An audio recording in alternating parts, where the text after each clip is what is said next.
Jonathan, you're still muted. Right. Thank you, Susan. We work very closely together, as you can see, coordinated.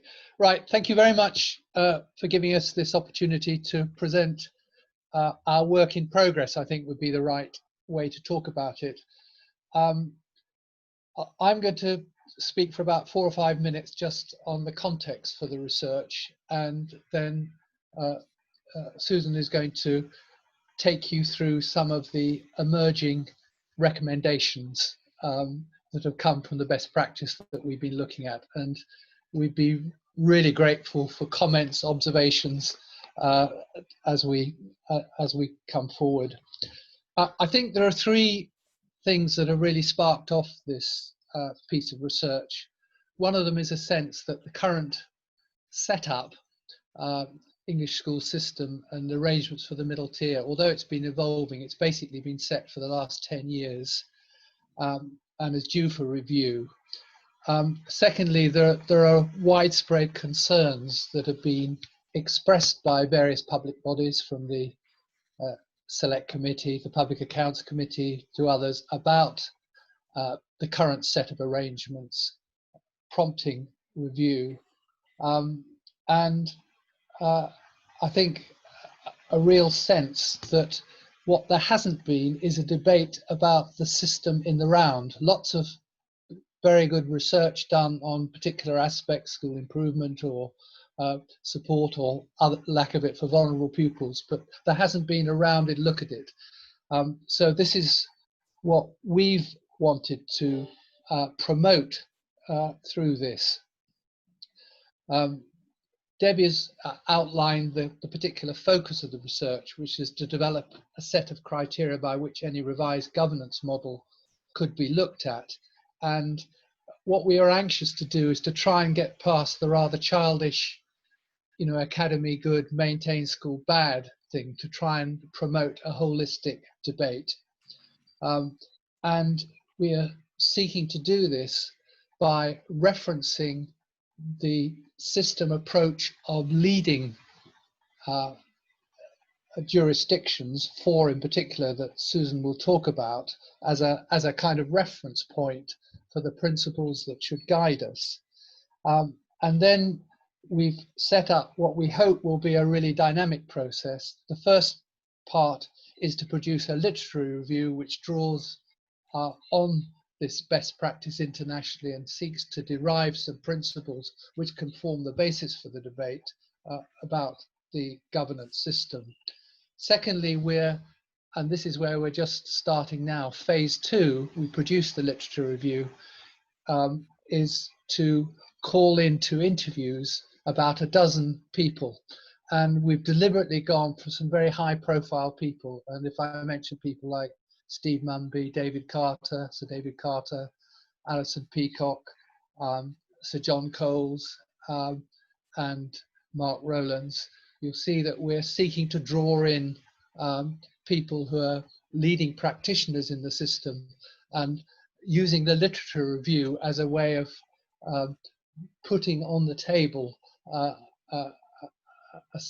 review of the system, which will also look hard at what the current practice is. The third stage will be to write up those interviews alongside the review and put those to focus groups made up of people like the National Governors Association, ASCL, NEU, the parent teachers leaders, and out of that to produce a final report which will put forward some, we hope, some clear principles, but also maybe some particular suggestions for how we can move the system forward.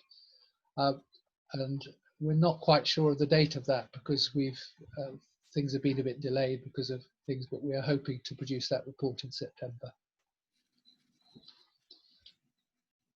Is that fairly clear? Can I hand over to Susan at this point, or does anybody want to ask anything at this stage?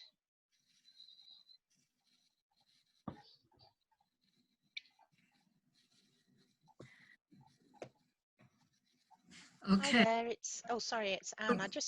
I'm not sure if I missed this, but I just wondered if the report had been commissioned by anyone?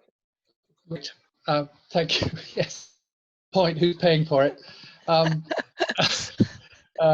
This is a blast from the past. The main funder, main sponsorship is the Association of Education Committees, and those people in the room who are as old as I am, which is not many, I think, will remember that the AEC, the Association of Education Committees, used to, up till the 1970s, used to negotiate teachers' pay and was a kind of professional body for local authorities. But they are and activities, and they've agreed to fund the research. We have also approached Belmas for some top-up funding, but we've yet to hear the result of that. Thank you.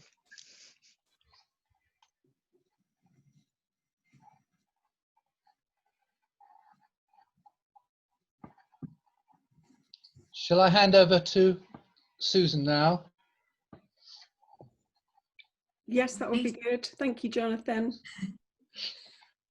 Thank you, Jonathan. So I'm in 10 minutes going to very briefly just summarise the principles that we have drawn up from literature review so far, and then have a look at possible recommendations which might be coming out of the research, because we'd be very interested in hearing your thoughts on how far those chime with your own work and your experience if you do work in schools and with schools still. So the principles have been drawn up from looking at the sorts of theories of action that drive system reform in other countries. And we've looked particularly at 4 countries: Estonia, Finland, Ontario, and Singapore, on the basis that those countries are both high performing and have high levels of equity.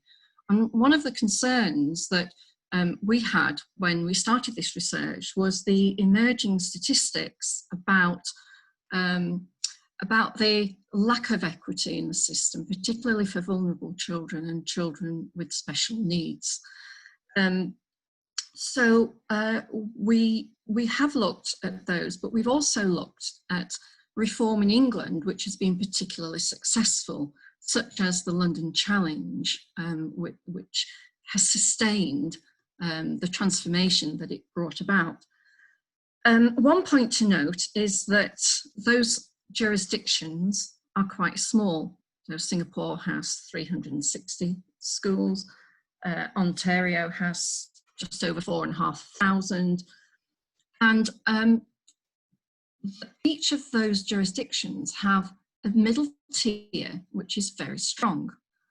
So, for example, in Ontario, with just over 4,500 schools, there are 72 local authorities which play a big role in supporting the schools. In Finland, there are 2,500 schools with 111 local authorities.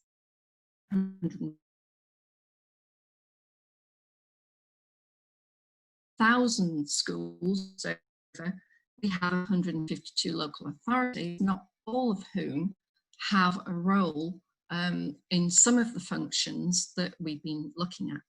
So the functions that we've been looking at are teacher recruitment and retention, vulnerable pupils and SEND, school improvement, the curriculum, accountability, admissions, and then an interesting one, particularly as things have evolved with COVID-19, future-proofing the system. The principles that we've found appear to drive successful countries are, the first is have a very strong element of vision and purpose for their education system, often linked to nation building between ministers, regions, localities, and individual schools. The second one is subsidiarity, where decisions about delivery are made at the level nearest to delivery. And autonomy appears to be really based on professional autonomy, horizontal autonomy, autonomy to peers. And although there is all of these systems have abandoned national inspections, they've all abandoned league tables, but what they do have is very strong ongoing accountability and support from the middle tier. Building capacity is a big priority. That's the third principle. A focus on learning together through open reflection, honest feedback. And because there's high levels of trust in professionals, feedback appears to be accepted and taken and acted on. So there's a big focus on learning and improvement. Another feature that appears to be very strongly common across these jurisdictions is a positive framing of education. Education is valued, and there is really positive narrative around education, where if someone is struggling, if a school is struggling, a particular teacher is struggling, they're given more support. There is nothing punitive. The positive ethos is quite deliberately cultivated, and power imbalances are minimized. So they have quite horizontal systems. In Finland, for example, there are no heads of department. Each teacher is equal. And the fifth principle is a whole system focus, or connected autonomy, where the consequences for the schools in a district are considered before one school would take an action. And that idea of connected autonomy, a concern for the whole of your local system, comes through very strongly.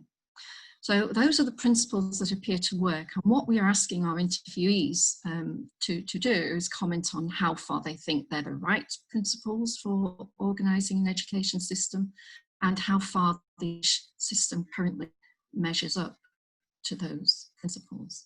I'd be interested to hear what you think about that. And then in terms of possible recommendations, for function 1, teacher recruitment and retention, you all know that it's a huge problem for us. We are considering making the following recommendations on that. First of all, change the narrative. Change the narrative from a negative, punitive narrative to a celebratory one, which emphasises the public value of teaching as a profession. Hopefully, following COVID-19, when we'll be very glad to get their children back to school, that narrative will be shining through. The second one is do something about the accountability system. First of all, it doesn't hold people accountable enough. And secondly, it holds them accountable in the wrong way. So what we're looking for, what we're going to recommend is more horizontal accountability, which is ongoing, where external people, peers, coming into schools, give feedback, and a big focus on an accountability system which leads to improvement rather than proving and upwards accountability. We think there should be more research into retention in England. I know there's been a lot of strategies recently, but they don't tend to differentiate between stages of careers. The research in GU, for example, is important. Research that were denied some of the flexibility they have to design the curriculum for their own students, and they would find the job of teaching less intellectually challenging, less interesting, and would probably leave. All of the entries push since the early 2000s on re-professionalising the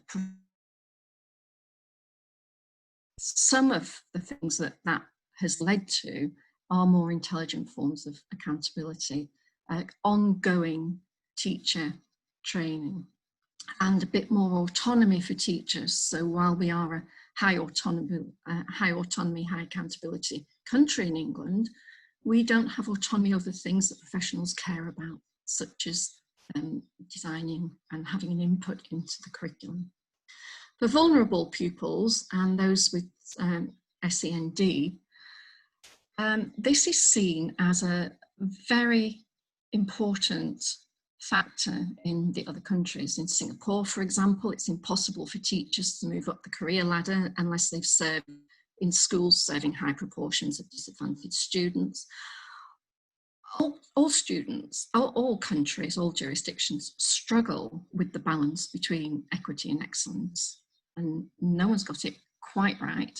In Finland and Estonia, for example, they don't have as many high-performing students, if you believe in PISA, as Singapore does, for example. And Singapore has very high levels. 10% of disadvantaged students in Singapore achieve the highest levels on PISA, way above the OECD average of 3. So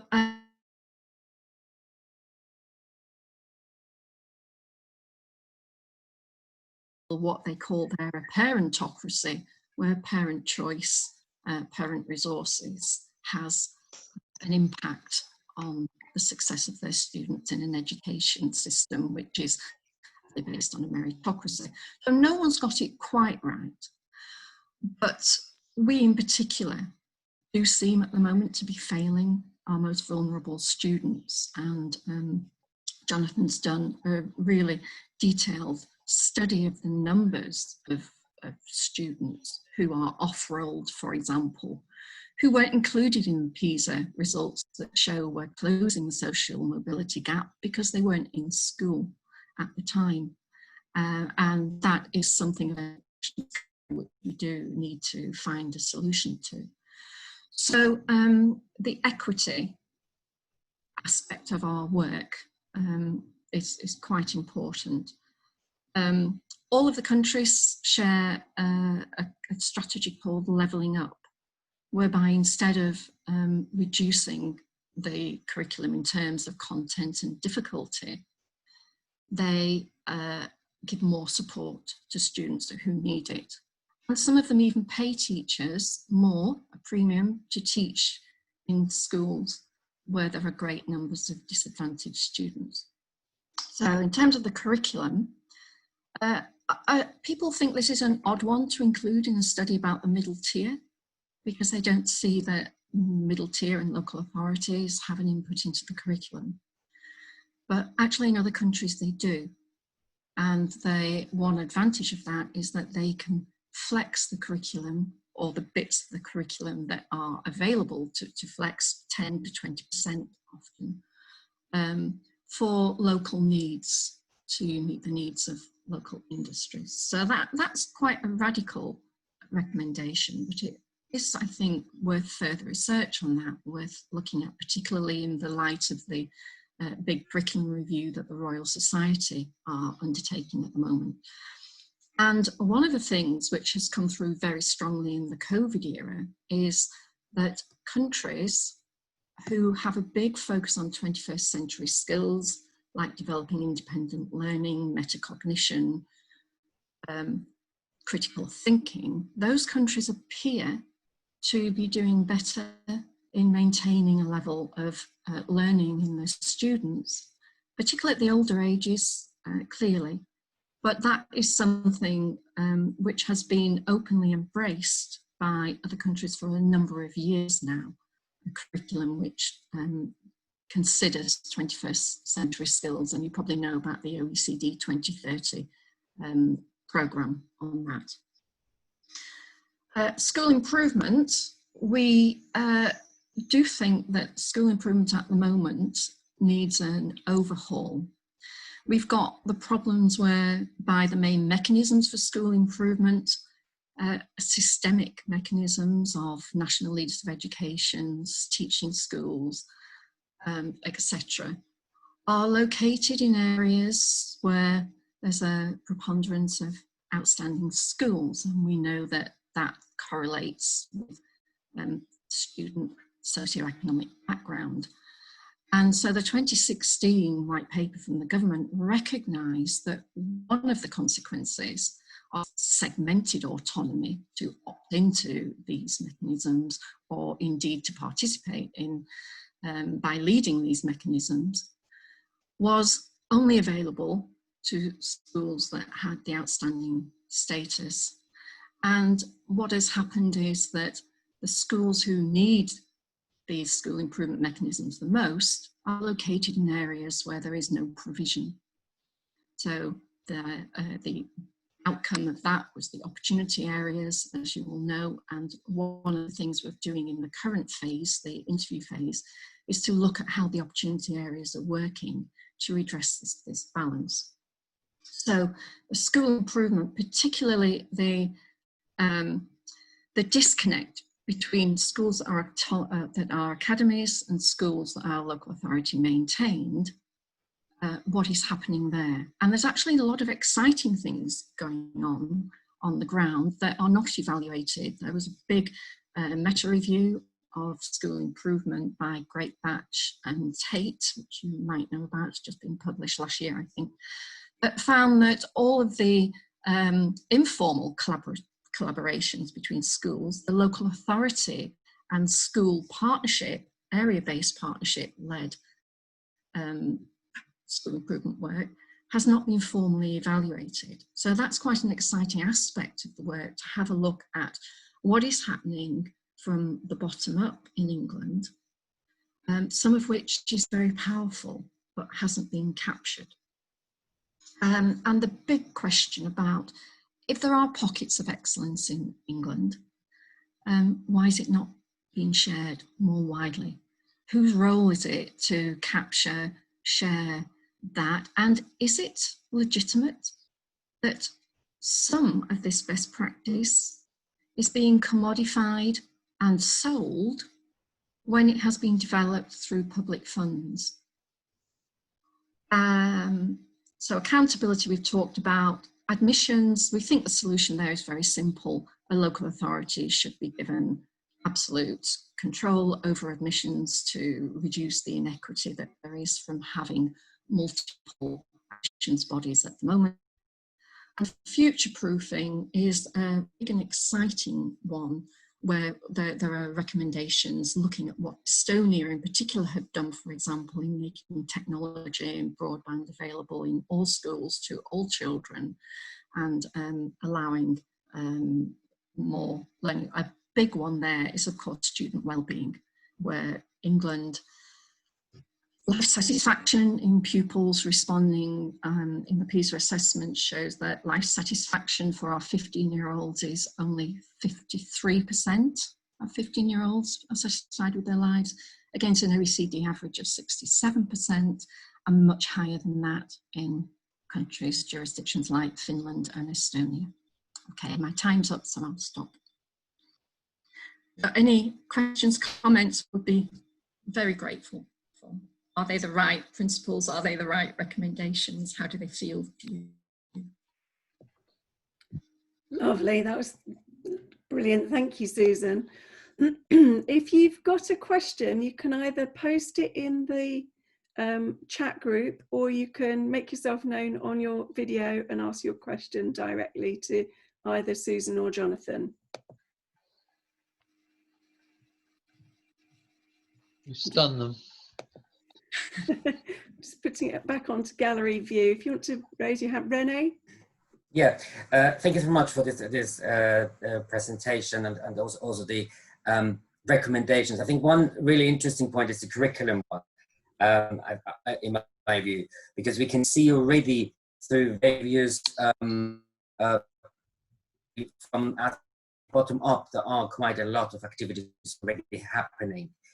I'm also involved very actively in the Association for Language Learning, and what we can see is that there are quite a lot of schools localizing their curriculum, also kind of curriculum decisions that are very localized in terms of what a primary is offering, what a secondary is offering, to actually ensure progression quite closely. And I think what's also interesting, through my university work, I'm very closely linked into apprenticeships, and it's now a recommendation or an expectation from the inspectorate that actually you can define very clearly why you've opted for an apprenticeship in light of your local economic needs in the region. So it's really important to kind of be aware of that as part of your study.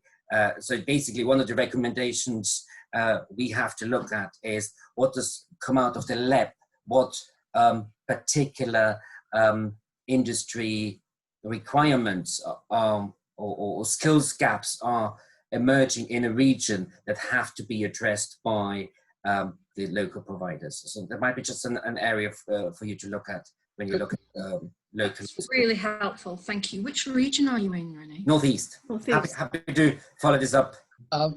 Could I just make a comment here, Debbie? One of the themes we pursued in the review is the debate about devolution, which you'll be very familiar with because of the Northern Powerhouse manifesto that came out just before the election. And we are seeking to include in the interview Roger Marsh, who was the chairman of that. I think it's very important that us kind of educationalists don't just see this as a narrow education issue. It is the whole devolution, levelling up agenda is actually cross-political, involves a lot of other issues apart from schools, and the skills agenda is where it crosses, I think, between schools, further education and business. So we are trying to, and we tried to secure Dan Jarvis, the mayor of South Yorkshire, who's actually written about this, but he's saying he's too busy at the moment. And but we are keen to add that dimension to this study because, of course, the process we've got at the moment is a very centralizing process, and we have the most centralized government in Europe, not just in education, more broadly, with only 5% of funding being raised locally, and this is a bigger issue than education, but education in a sense is at the heart of it. So you're absolutely right about this, and we want to engage those people. If you know Roger Marsh and have more contact with him than I've managed through IPPR, then we'd be grateful for that, because we'd really like that perspective on this. I'd just like to pick up on that point about how much opportunity there is to shape the curriculum to meet the local needs. And it's one of the things that I've struggled with here. We're in Cumbria, right on the border with Scotland. And at the moment, if we take apprenticeships as an example, it's either in the nuclear industry, in catering to serve the tourism industry, and that's pretty much it. So what would concern me is that if we only have a curriculum that is about shaping it to meet local industry needs, where do we then help people who perhaps do not want to remain in isolated rural communities to move to other opportunities in other areas? I mean, I know there's no answer, but it would be interesting to see how places like Finland manage that. Yes. Yeah, I think that's right, and that is going to be an important challenge of the future, isn't it? And I think I don't know whether Renee would agree, but I think just saying that this is a problem for your local LEP or regional development agency or whatever structures are there to wrestle with and tackle is a very important part of the debate of the future. Where are the plans and solutions going to be formed here? Are they going to be formed from Whitehall, or are they going to be developed locally by people like you posing these challenges and finding a way forward? And it does look as though we're going to be into another kind of industrial revolution of a kind, and this is really this is going to be a very important issue if we're going to move forward. Thank you for sharing this. It's really interesting. And when you're talking about localizing the curriculum, I'm thinking also about British schools that are overseas. and about international schools that applying British systems. When teachers are willing to modify the curriculum, so that would cause a little bit of issues and how to be followed, especially that we have a very prestigious international schools from UK in Qatar. Yeah. I wasn't clear whether you were saying they should modify the curriculum more, or can we do anything to influence them in modifying it more, or what would you see as progress here? Yeah, when you're mentioning that you're modifying or the ways that of recovering curriculum or modifying the curriculum, and those teachers, they should in a way follow the British standards and the British curriculum in our countries, and at the same time taking care of the local standards and the local needs within our context. So that would be a little bit of challenges for them. Yes. No. Yeah. There are some really interesting comments in the group chat. I know Susan, I can see Susan's responded to a couple of them, and I'm sure Diane will want to contribute to conversation later on. I can see that comment from Di in the group chat there. That was really interesting, and has talked already about our issues around our borders, which I think is probably something that's going to come up and up again. I'm going to move on and say thank you very much to Susan and Jonathan, and try and keep us to time. One quick comment then, Mark, because I'm going to try and keep us to time this morning. Yeah, thank you, Deb. Just a very quick question, I think really for most likely Jonathan. You've mentioned about some key actors in the middle tier that you wish to try and interview. Yeah. Without going through a list of names, have you been successful in gaining access to the sort of people that you wish? Two things I think worth saying, Mark, is just how interested people are to engage in this debate. Most of them responded by return. You will have noticed that quite a lot of the people I mentioned have high stakes in the current system.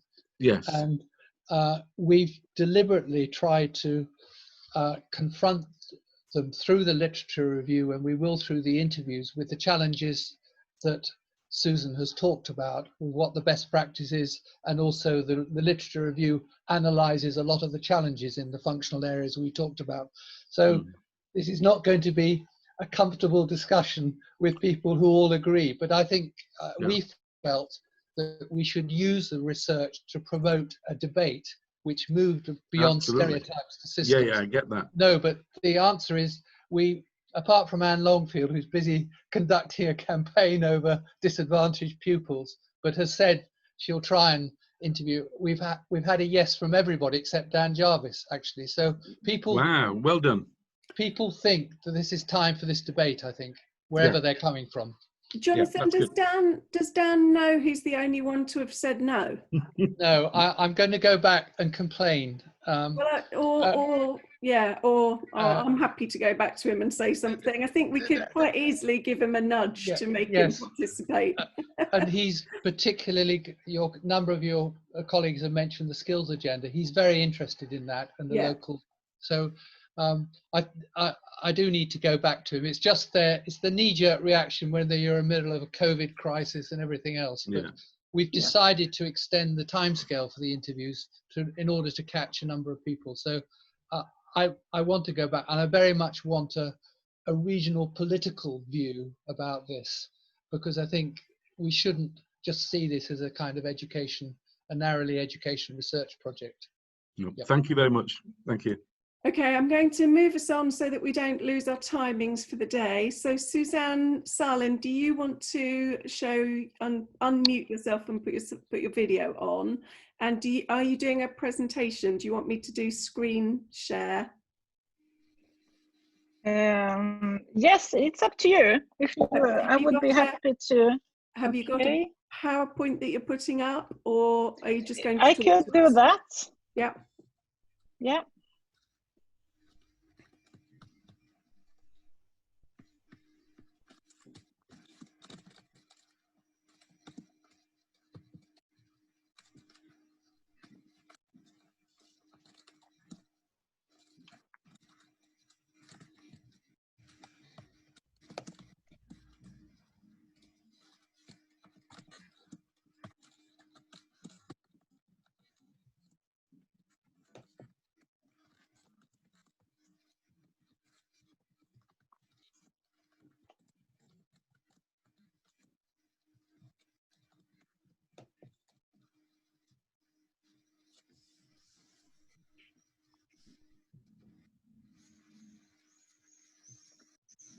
but it doesn't seem. Have you? It's not. Not yet. Just.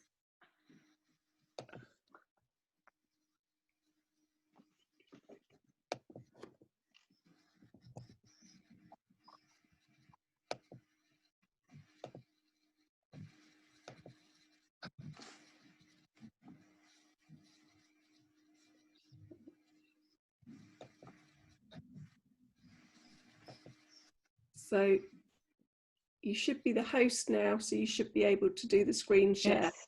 Yeah, okay, good. Perfect. Thank you so much. Very welcome. Yes, my desktop like that, and then the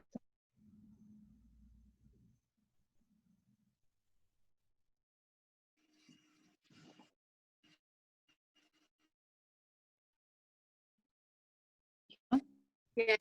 perfect. Thank you. Well, first of all, thank you so much for inviting me to be a part of your interest group. I'm really looking forward to it. And second, I'm so sorry for Don't worry, it's fine. I didn't have track of the time. I thought we started at 11. So thank you to Susan and Jonathan who stepped in and did something instead of me from the beginning. I'm actually in a school, I'm in a classroom. I'm having a presentation this afternoon for teachers to talk about peer mentoring in the classroom for teachers.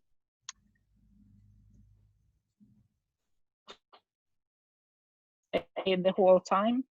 Hope to be back in November and join you guys the whole time then. My name is Susan Salin. I'm a senior lecturer in education at Mid Sweden University in Sweden. And I'm not sure if you're all familiar where I'm from, so I just wanted to show you that this is where I am, in Sundsvall, in the Mid Sweden region. I'm a researcher and a teacher. I'm director of our leadership program, which is what I'm talking about today. So I teach a lot in our leadership program, mostly in the leadership course. So I will talk a little bit about the program and the context around it. So, and then I hope you have some questions. And then I think my time is up. Let's see if I could move this a little bit like that. So I'm not sure how familiar you are with the Swedish system and the Swedish National School Leadership Training Program. It's a state-regulated professional training program for school heads and preschool heads, and if you have corresponding leadership positions as well. It is compulsory now, have just become a principle. And this program or the training takes place over 3 years, but part-time. The principals work. They get their position as principals, and then they have to start the program within 1 year. And it's distance-based, but it includes study periods with residential courses at hotels with all day long, and then we have dinners together and 3 days for 1 week. There are seminar days, and they also have some sort of investigative task at the school head's own school. And of course, there's a lot of literature studies. The state pays the university's costs, which is related to the training program, while the education provider pays the participant's salary when they are studying. So the leadership programs, we have 6 universities who provides this national program. So the content is the same overall. That we have 3 courses, which you can see here: school legislation and exercising public authority, 10 credits. governance, organizing, and quality assurance, 10 credits, and then school leadership, 10 credits. What differs mid-Sweden universities leadership program is that we integrate the school leadership course together with other 2 courses. The other universities, they have each course separately from each other. So they start with the first course about the school law and about the school legislation, and then they go on to the governance course, and the last is the leadership course, where we integrate the school leadership course through the whole program. We start with school leadership and we end with school leadership. It's kind of the red thread in the program. I'm not sure if it's the best picture to visualize it, but we have tried to do our best. So we have been providers of this program from 2015, and this is the next semester in the spring of 2021. It's the last time to take on principals, and then we have 3 years to finish the groups who have started, but we have just reapplied to the Swedish National Agency of Education.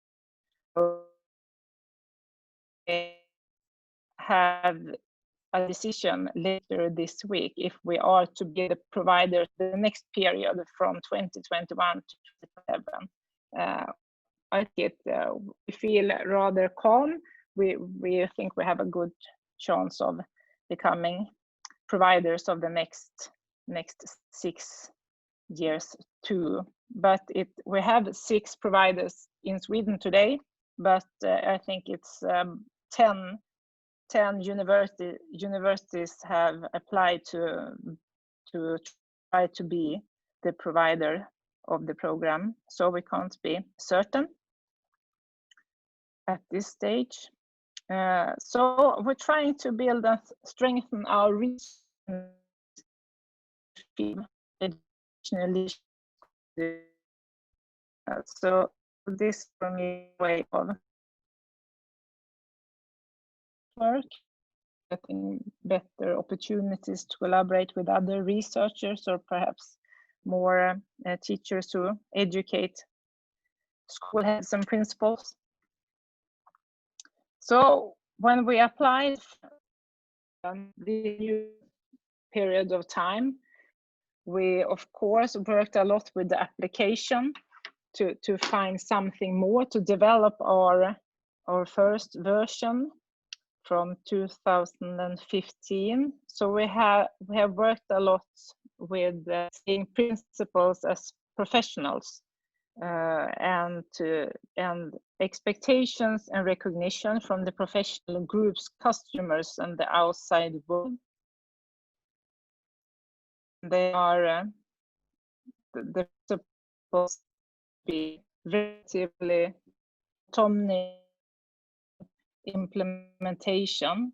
We think it's important for them to work with the core spirit and professional ethics, and that it's important to build a common knowledge base, to have a language together in the core, and that's where the academic professional training program comes in.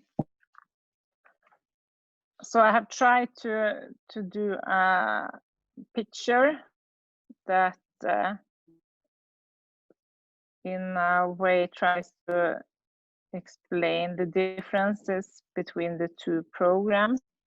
Have what called, I'm not sure if you could say it in English, it's kind of directly from Swedish, to talk about having in the professional principles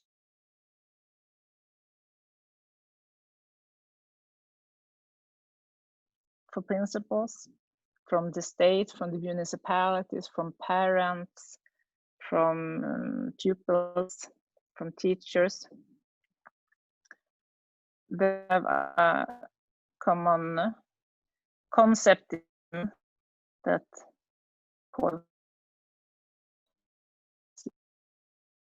actually our Professor Emeritus Gunnar Berg, it's actually he has developed it. In the cross pressure comes from the outside world, and you have different expectations from the municipality, and you have, but you also have expectations from, and we have separated the manager and the leader when we look at principles. We call it that we have a result responsible manager. You have to have the economy in shape, but the principal is also responsible for the activity he or she leads. And then we use the concept of organizational. The principal is an organizational builder. Now I can't see what I have written. I'm not sure if I can move. Can't see this. Let's see. Well, you can read for you on your own. But in this new version of the program, we focus more on the principles, professional identity, and the occupational safety. I think that is important concepts to post. You kind of know the concept of the Latin primus inter pares.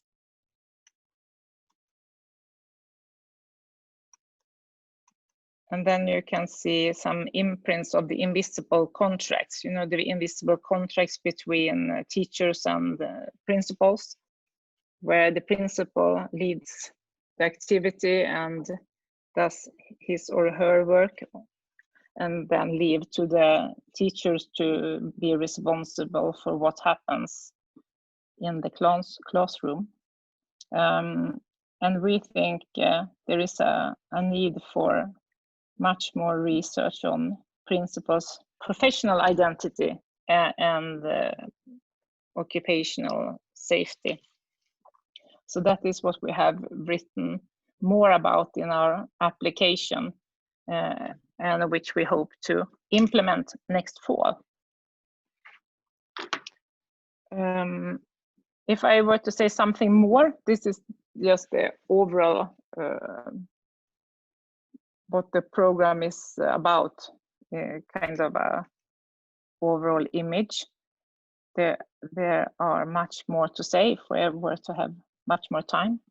I just wanted to say something about our research group, which is linked to the program. We have a research group at the department, which is linked to our program. We call it just Educational Leadership and School Development. We have a colleague of mine, Maria Styv, who is the scientific leader. Then we have two professors. Gunnar Berg is kind of the father of our program. He has been in charge of the applications. We have two PhD students, and then we have some senior lecturer and some lecturers. And yes, and I said we have a direct link to our principal leadership program and to the master programs in pedagogy, which have a focus on professional development. And we have some ongoing research project areas, which perhaps could be of interest for some of you. We're working on principles, professional identity, and professional safety. We work with a project between Sweden, England, and Greece, which is about leadership identities in preschools. I'm doing a study together with two colleagues about peer mentoring for professional development, developing school leaders' professional leadership identity. Peer mentoring for professional development is actually a part of an important part of our program. We work in a project with principals as professional practitioners, and then we have a study about professional development of school leadership. So I hope I can share this presentation with you if you're interested to see more.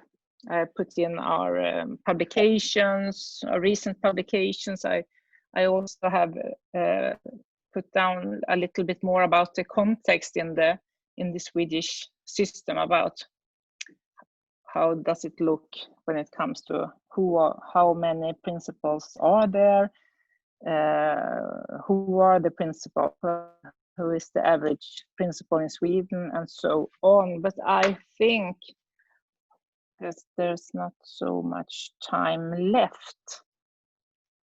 What do you say, Deb? Should I wrap it up? Yeah, if you wrap it up, then we can move to questions. Yeah. I'm sure people have questions for you, Suzanne. I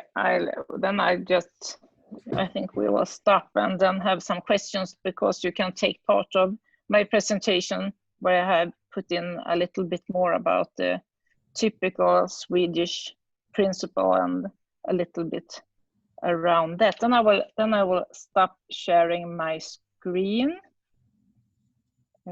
Stop share, and then I will go up to participants, and then I should make you the host again, Deb. Yeah, if you make me the host again. Renee and Steph, which one of you wants to be the host for the next session? And then I can be setting Can I be the host, please? Good. Yeah. Say that again, Renee, sorry. Can I be the host? Yeah, so I'll move you across to being the host while people ask Suzanne questions. So who wants to go to ask Suzanne a question first?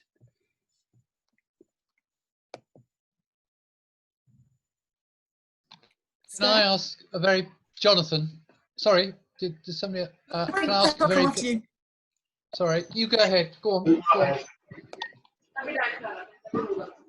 Suzanne, could I ask you about peer mentoring and peer support, and how widespread that is in Sweden, and what impact so far you think it has?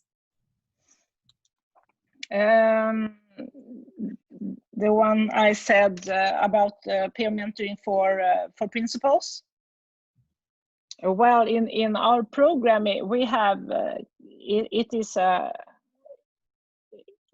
not a course of its own, but when we meet our principals, they have 2 residential stays each semester during 3 years, and then we have it's on in our schedule 2 hours 2 times every day when they come 3 days for 1 week. So it's a really important part of our leadership program, and a very they badly need it to have networks with colleagues who are principals and who share the same dilemmas and problems, and try to help each other solve problems.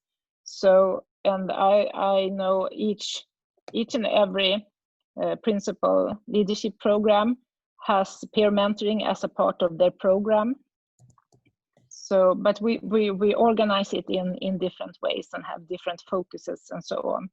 But I want to say how commonly spread it is around in Sweden. Apart from that, but in our leadership program, it's an important part.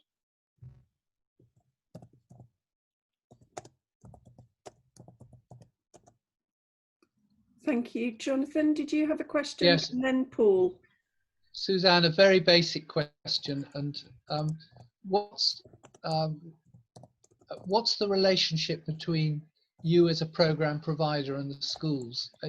Are you one of the options they can choose, or if the government adopts you, do they have to choose from you? How does that work? A basic question, but a good question, I believe. Thank you. Well, I think it's up to each and every municipality to choose where they want to send their school heads. because but we are kind of a long country, so if you're from north of Sweden, you come to Umeå University or you come to mid Sweden. And if you're close to Denmark, then you don't want to come to mid Sweden. So, but it's not regulated by the state. No, but it's by the municipality. Yeah, I think I know this. The municipality of Sundsvall, where the university has a campus, they have decided in Sundsvall that they want to send their principals to Mid Sweden University's principal leadership program, but I'm not sure they have chosen it by themselves. So we have participants from the capital of Sweden as well, from Stockholm, and it's kind of, it's not close. So it's in our terms, you missed out present some of. So it's a middle tier function really to choose this program. Yeah, true. Sorry to be boring. I'm a bit obsessed with the middle tier. I love basic questions. Perfect. Okay, thanks. Thank you. Thanks. Paul, did you have a question there? Yes, yeah. Really interesting presentation, Suzanne. Just a couple of concepts in your training program. I was wondering if you could say a bit more about. You talk about invisible contracts at some stage, and also professional safety. Can you say a bit more about what you mean by both of those and how they figure as a sort of training area, if you like? First, you mentioned the invisible contract. I think, and that's what I said. Our professor is the one who has developed or coined the concept several years ago. It's kind of when the invisible contract is related to that you and I have an invisible contract that you do your things and I take care of mine. We don't interact or interplay at all. So I would be happy to send you something in English if you would like. Yeah, because psychological contracts is another way I've understood it in the past. Yeah, but the other one was professional. Yeah. The other one was professional safety. What did you mean by professional safety? Occupational safety. Well, yeah, it's I'm not sure if I have translated it correctly, but let's say I have. We work that we think that our principals in Sweden need to have more professional safety. They have to have this common knowledge base, and they have to discuss in the kind of a principal domain. They have to learn from each other, and they have to get a proper language together to be safe or confident in their principalship. Yeah. So that's what we put in our application. So we haven't actually started to research about it. We haven't started to implement it in our program. When we have the decision later this week, then we could, roll up our sleeves and start to work with our development of the program. Yeah. Okay. Interesting. Thanks very much. Thank you. Thank you. Pauline was next, and then if we've got time, I'm going to Di Gomery because she asked for one next in the chat. Ash, I've just seen you've got your hand up, so you're next if there's time. Okay, Pauline. Thanks, Deb. Hi, Suzanne. I'm just curious, I have a two-part question. So the first is there ongoing support for your candidates or your participants during the 3 years in between the residential blocks with you? And then the second part is after the 3 years and they're done, what happens then? What kind of ongoing support is there for principals after they've done their 3-year qualification? So when they've been a principal for 15 years, what kind of support is in place for them at that point? Thank you. It's so nice to have so many questions. Well, ongoing support during the 3 residential days, 2 days each semester during 3 years. But then they have, you know, literature studies, they have different writing tasks they have to do, and then send them in, and then get feedback from their teachers in the program, and then they have to write kind of an essay or a thesis in the end of their program, and then they kind of have a supervisor who follow that part of the program, and we give them that supervisor tutor 1 year before, so they have I think they have kind of a good support during the 3 years. Sorry, is it coaching, or is it just purely academic support, or is there also coaching support for when they're in the role? I'm sorry, I couldn't hear. So that sounds like a lot of academic support. Is there also professional, like, coaching support as well while they're doing the job? No, I wouldn't say that. No, I wouldn't. I would say it's more academic than practical or coaching. Yeah. Well, I will say. What happens? Yeah, what happened afterwards? Well, I actually had a few slides about that. We have had something called the Swedish National Agency of Education has provided kind of one CPD course for principals, and that's it. But now there has been a proposal of a new national strategy for CPD, 2 levels of competence, where the principal is the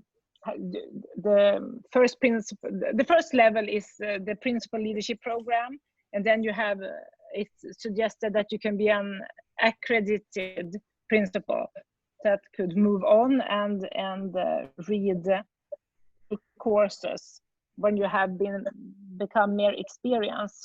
So and from next year in Sweden, you can, as a principal, read different courses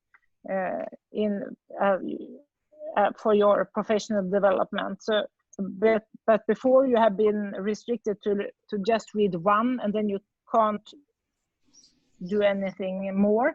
But now they have opened up, so the 6 universities that provide the leadership programs now, they also provide different CPD courses with different areas or focuses.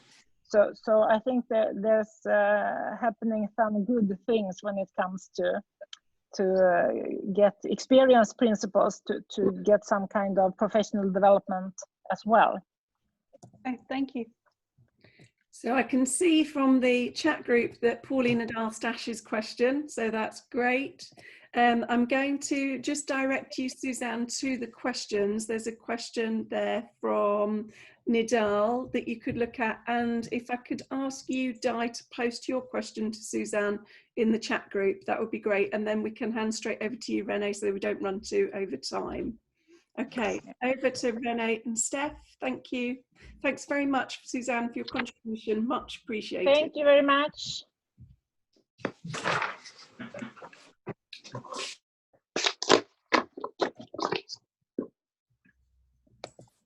Are you able to see the slides? Yes. Yeah, brilliant. Thank you. Thank you so much for joining us this morning, particularly as Steph and I were really looking forward to also seeing lots of you at Balmer's conference, and obviously that's not possible this year. So our focus is very much looking at investigating the impact of the MBQs, the National Professional Qualification Programs, on leadership and pupil outcome.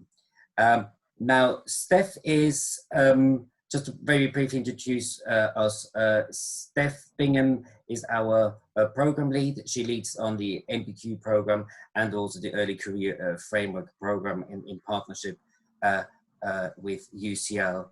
And I head up this North Leadership Center, and we have partnered up about 10 years ago with teaching schools in the region, with 7 teaching schools, and formed the Northeast Teaching School Partnership. And as part of this, we are offering the MBQs. It's a very school-led program, but it's managed and coordinated by the university. So the purpose of our research is now we've been involved for quite a bit of time. We really want to assess the impact the MBQs have on leadership, but particularly on the leadership development of the individual, but also on pupil outcome. And another purpose for our study is to share the learnings and achievements of participants. And I think there are two elements there, partly because we're realizing the richness of the data that comes through that only we as assessors see, and actually there's some powerful messages that could influence the system much more widely. And there's also a side effect there, obviously, for us, that these learning stories can help us to also potentially entice new participants. So there's a marketing element there as well. And last but not least, it's also what can we learn from this, the outcomes of this research for any future leadership programs. So as you can see, there is a multifaceted issues emerging for us in our thinking, and I think that's also part of the challenge we've got in terms of making sense of the data, and we'll come back to that later on in the discussion. Just very briefly, a bit of context. The national professional qualifications are set out by the government, but are very much developed in the region, and now also in the latest iterations, the last 3 years, have been assessed by the provider itself. So there are 2 regional providers and in each region, and there are also a number of national providers.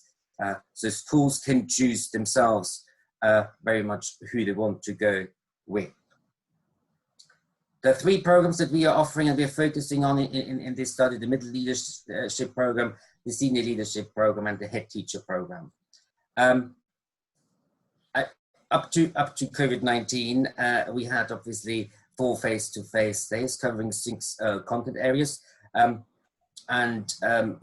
see the content areas here on the screen. I'm not going to go into detail about those, but obviously this will now all move online, and Steph in particularly is working on leading on this move towards online provision. What's essential for the understanding, each of the programs requires a school initiative, which must demonstrate the impact on school on pupil outcomes. And it is assessed at level 7, and some of the students opt in to also get academic credits. So what we've got in terms of our data set is we've got the application forms, which are quite detailed. People have to reflect on their professional journey and leadership journey. We've got feedback forms from the various sessions. We've got a head teacher sponsor letter as part of the submission of the application, and we've developed a case study approach that we want to focus on today. We are contemplating following this up with some semi-structured interviews, but particularly wondering whether for our curriculum future design, we actually need to go down the focus groups route. And I'm passing on to you, Steph, to talk through the case studies. Thank you. So this is the template for the case studies. What we decided to do was to try to access in more detail, in a more accessible way, the stories that people could tell about what they had done in their schools. And when I invited people, we offer a bursary to write this up, and I invited people to produce a case study based on a variety of things that we'll come to later. But this is the brief that they were given. I wanted to use it as a forward-facing piece of information for people thinking about doing the programme, so that they could see what sort of projects people ran. But I also wanted to know about the impact that it had on people's leadership and learned and how they felt changed professionally. So trying to catch that in something that was relative, but also the impact on the pupils and what effect the programme had had. So we'll come back to that. I'm interested in thinking about whether the question that we've asked for the write-up is the right question. Thanks, Renee. So when I choose the case studies, there's a variety of things. We mark our projects in-house. And so these are the criteria that we use, and it's quite broad really, with those two things in mind. What impact has it had in school? What impact has it had on people's leadership? So our assessors are asked to flag up any that they think might make good case studies. And I always read all of those. But I also look at other high scoring scripts that may not have been flagged up. When I decide whether or not to invite people to write the case study, I do consider how skillful their writing is, because I don't want to have to completely rewrite everything, obviously. So there are several facets that are involved in choosing which case studies to go for. And they were influenced by our research intentions, but also, as Renee said earlier, about our sort of promotional factors as well. We did want to have a spread from different settings as well. Thanks, Renee. So we did a thematic analysis of specific impacts of specific features of the programmes, and we've got those listed in the bullet points there. And it was interesting when we started reading the case studies how many of them reflected those specific features. And there are multiple mentions across the submissions that we've had which reflect the fact that these features have clearly affected people's leadership and have clearly had an impact on people. And they feature strongly in the data set that we've got. Thanks, Renee.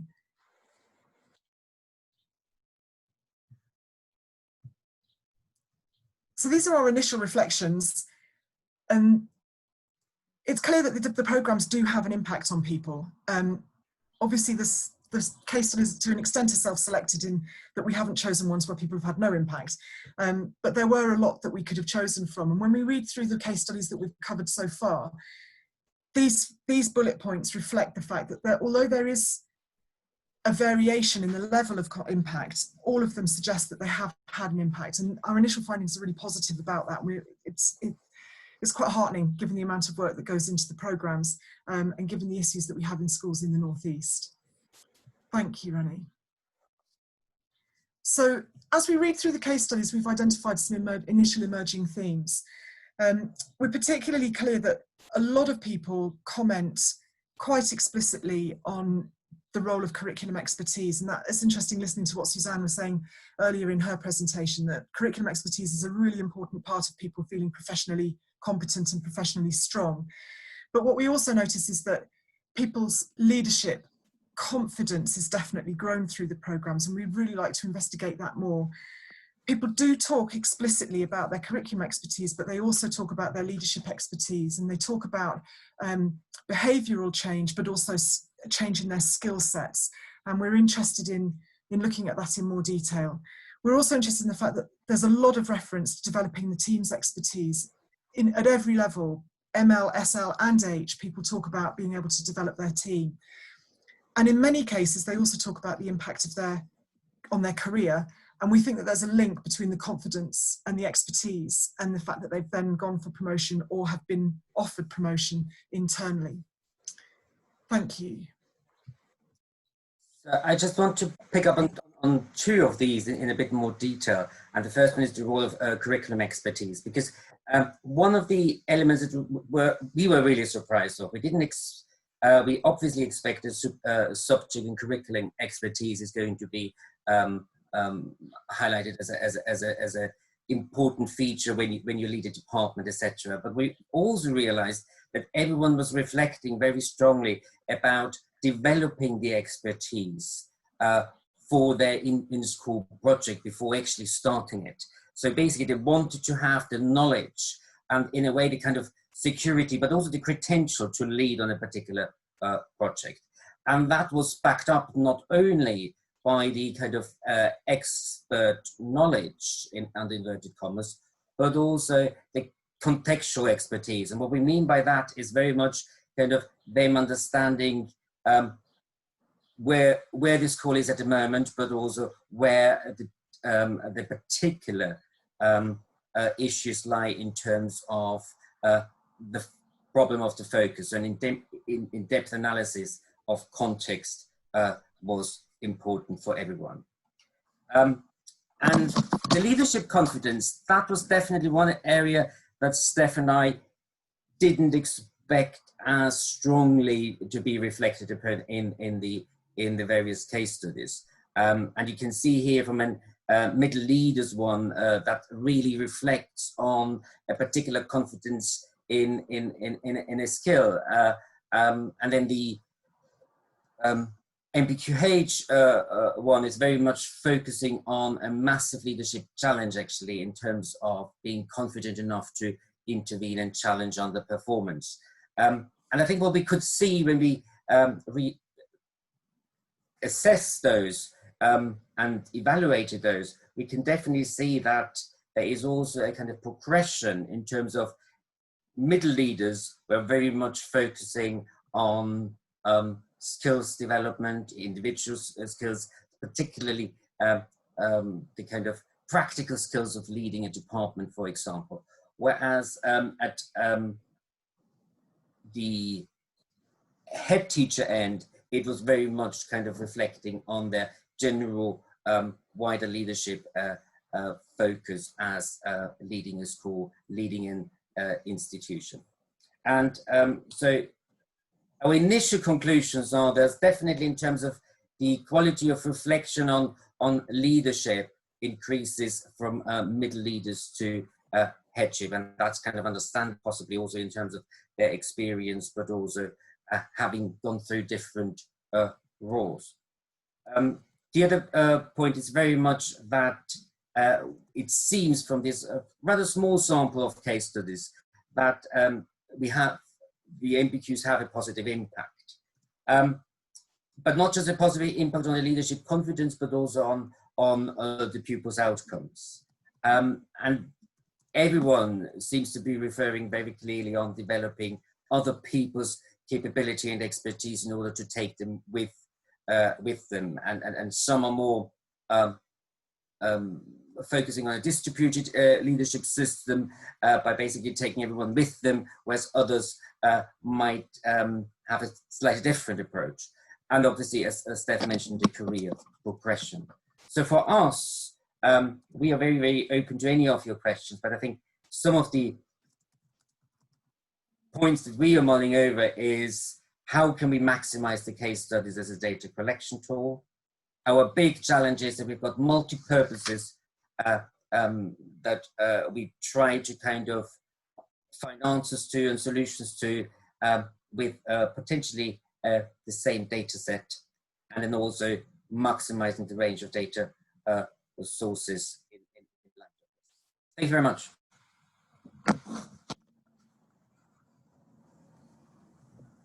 Thank you both of you. That was very, very interesting indeed, particularly for me, because I've been doing my MPQ EL this year.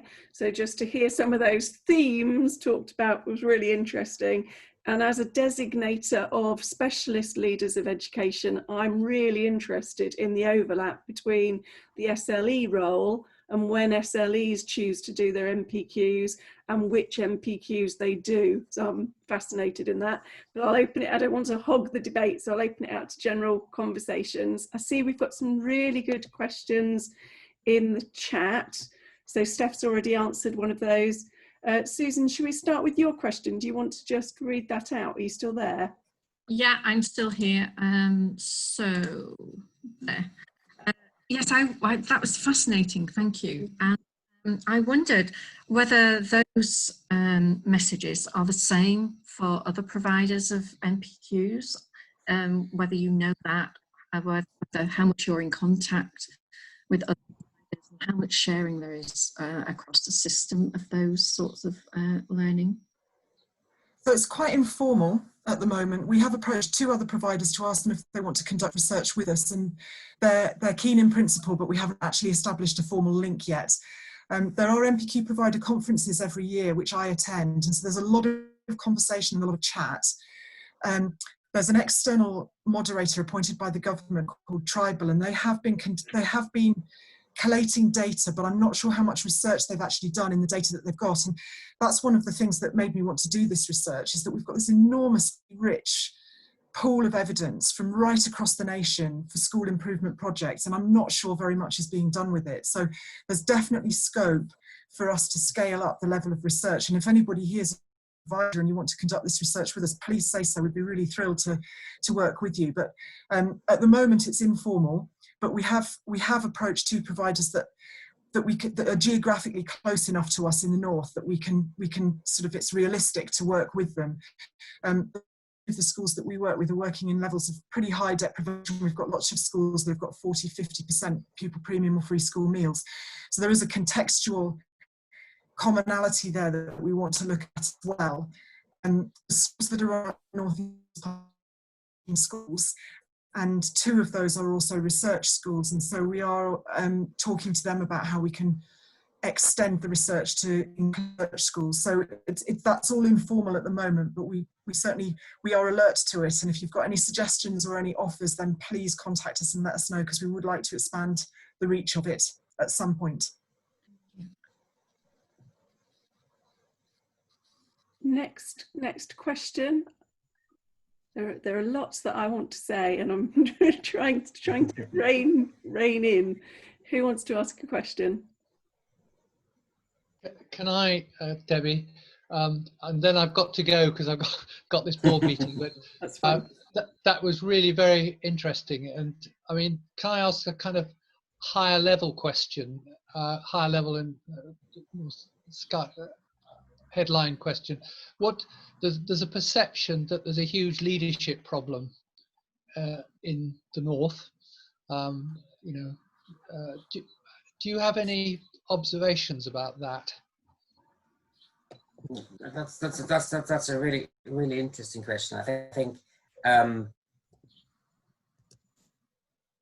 whilst there is the perception there, I would argue that actually the leaders that we are working with are extremely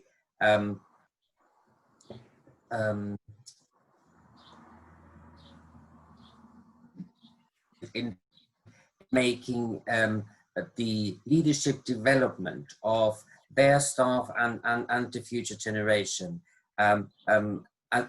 as one of their priorities. And I think we can see that also, that we have, since, whilst there is the national program, we have developed bespoke programs with schools in order to actually focus on their kind of individual aspects of focus, areas of developments, potentially gaps as well. I think whilst there is the perception there, from our perspective, we would say we've seen some phenomenal support and interest in supporting us developing leadership in a way from bottom up. And I think one of the elements that is worth highlighting to us, to everyone, is also that whilst there is the university perspective coming in the programs, there's also very much the practitioner perspective coming in, and we basically deliver all programs by a academic facilitator and a practitioner facilitator to get that perspective right. Steph, do you want to say anything else? Just not just through the MPQs, but in other work that I've done, the whole north from Teesside upwards, it's a generalisation that's not accurate. Yes, there are patches of really poor leadership, and I'm sure there are in Cornwall, and I'm sure there are in London. But as a general statement about leadership of schools in the northeast, I would say it's not accurate. It's an extremely difficult, underinvested area to work in. And given those extra barriers, I find the leadership that I come across really impressive on the whole. Clearly, there are places that need to improve, but they almost always know that, and they take to try and achieve the change. So I could rant for NATO about that as a perception, but I think it's not. It's definitely the case that there's some weak leadership, but I don't think it's a generic accuracy. Thank you very much. Thank you. I'm sorry, I've got to leave now. That was really. That's okay, fine. thank you. Thank you. Bye, Jonathan. And Bye. Bye. swiftly over to Di with your question. Thank you. Thanks for the presentation. Very interesting. To what extent are the case studies broadly falling between case studies of operational decisions as opposed to strategic decisions?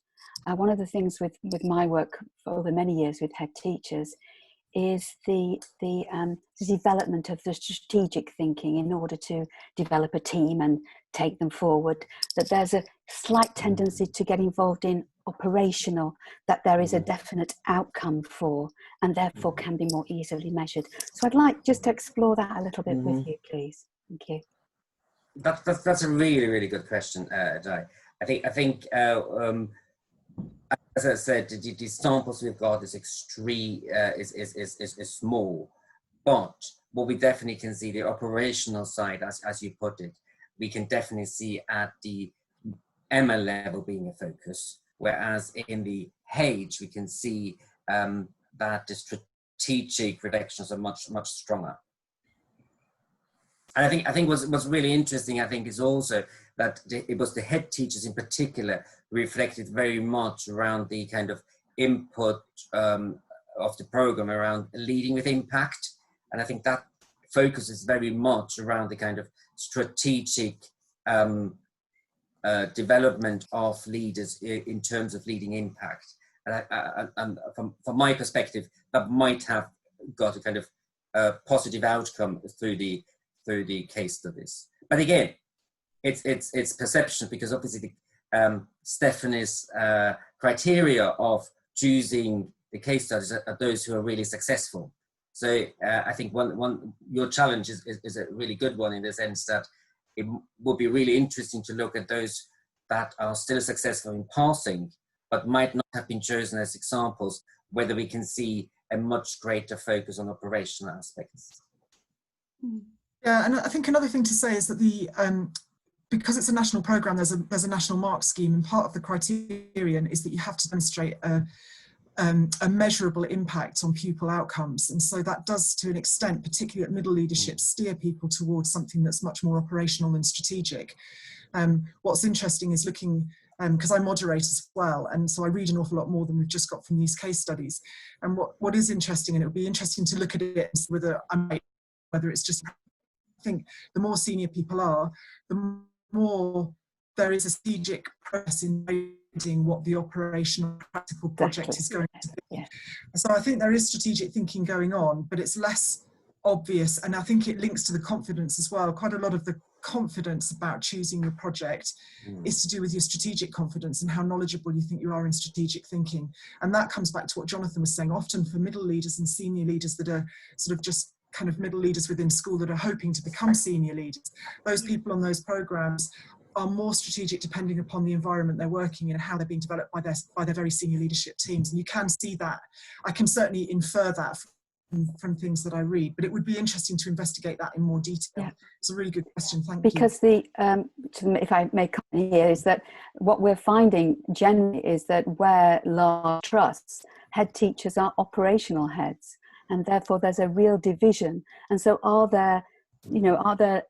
is there the training that will allow people not to stay within where they are, but actually move into other positions as well?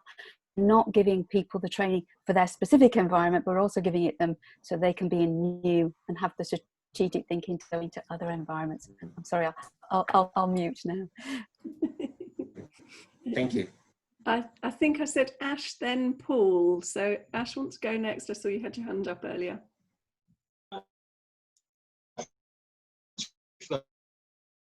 Research. Are you aware of a demand for ongoing professional support amongst the people who've done the NPQ courses, or do they think, well, that's an endpoint, it's done its job, or is there a need for ongoing professional support that the participants themselves are identifying, and if so, what would they want? What would they be looking for? That's really interesting. Through the research, we don't know a great deal, although we have one of our research evidence bases, one of our data sets is people's application forms. And we are, now that we've been on the programs long enough, starting to see a pattern of people having done a lower level program and applying to the next one. So there's definitely an appetite for that. And quite often people have really enjoyed the academic side of it as well as the practical side. They've enjoyed engaging with leadership theory. So we know that that there is some demand for that.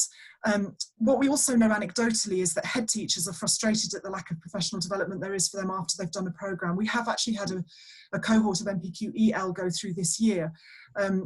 But what we hear anecdotally from head teachers is they do want professional development, but they don't necessarily want to do a formal program. There's an organisation in the Northeast called Schools Northeast, and they run seminars and conferences. You may have seen them actually, because the Secretary of State from time to time comes. He's got a big announcement to make, or she, and they are really popular. That's a charity that runs by subscription basically, and pretty much every school in the Northeast belongs to Schools Northeast, and they do attend those seminars. So we do know anecdotally in the Northeast there is a big appetite for further professional development, but not necessarily to engage in a formal project, and that particularly for very senior people, they just don't feel like they've got the capacity to write something up, but they do want to learn still. So we do know that, but not as the result of formal research. Thank you. I think another point here to make is that the middle tier, as we heard early on, is starting to be a potential issue, because in the past, head of departments, etc., did have a kind of organized meetings by the local authority, for example. And what we are getting very much as a feedback more informally in discussions is that there's often no system of getting middle leaders together, and no one is organizing that. So one of the elements is that we are looking at in partnership with our schools is whether we can actually explore a way of informal get-togethers of middle leaders to actually help them to then discuss further their kind of development. But what's really interesting is that there's through the acclimatization, there has been a kind of gap opened for some of our middle leaders in particular. I think that in itself is a really interesting thing, isn't it, Renee? Because there's an issue around what the teaching schools were encouraged to do in different parts of the country, depending on whether or not they were embraced in their local authority area. And as the director of a large teaching school alliance, we've had lots of network meetings that have acted as middle leadership meetings across all the 4 subjects. And then as the MAT agenda has really intensified, all of those people who used to come to those meetings, and not everybody bought into those in the first place, of course, but all of those people who used to do that then have taken those meetings back in-house. MATs see that as saving money and economies of scale. And then even when you talk to those MAT CEOs about bringing people who are leading core areas, you know, English, maths, MFL, science, you bringing those people together, there is still some, in the conversations I've had, some skepticism of wanting to bring those people together. Yeah, and I think what's really interesting is that at senior leadership level, it's less of an issue, because they often protect the principle to meetings, to wider kind of stakeholder meetings, and therefore they're exposed to this kind of exchange of ideas, whereas middle leaders, you're completely right, are kind of often held within the system. Yeah, absolutely. Paul, did you have a question? Can I just say something before Paul asks his question? So on my agenda, I have got 12:15 to 12:30 as a catch up, so we didn't run over time, but also as a loo break. So if anybody needs to turn their camera off and disappear quickly, and then we're starting again with Pauline's presentation at 12:30. So I'll keep the discussion going for those of you who want the opportunity to talk to Renee and Steph now, because this is fascinating. Paul, over to you. You're still muted, Paul. You just need to turn your, there we go. Yeah, really interesting presentation. It brings back memories, because I was involved in evaluating 3 programs 10 years ago.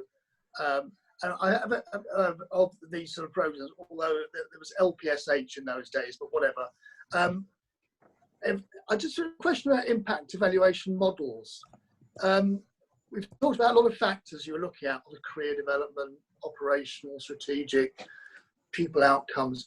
Do you have any overarching model that linked those factors that you used, either something existing or you developed as you went along, that, you know, that brought together all the factors that you would describe as impact? Just interested to know how that, I suppose, how you conceptualize the data as you went along.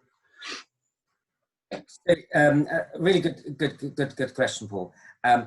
Now we've approached it for a number of reasons the other way around in a way. Yeah, we looked at the case studies without that kind of looking at models first, and the reason being is we really wanted to test whether we can identify some of the key features that a bit like we had hypotheses what works and what doesn't work, but we wanted to test those. So I think it's interesting in terms of our next steps. That's definitely one of the areas we want to kind of delve into, a kind of literature review on two areas of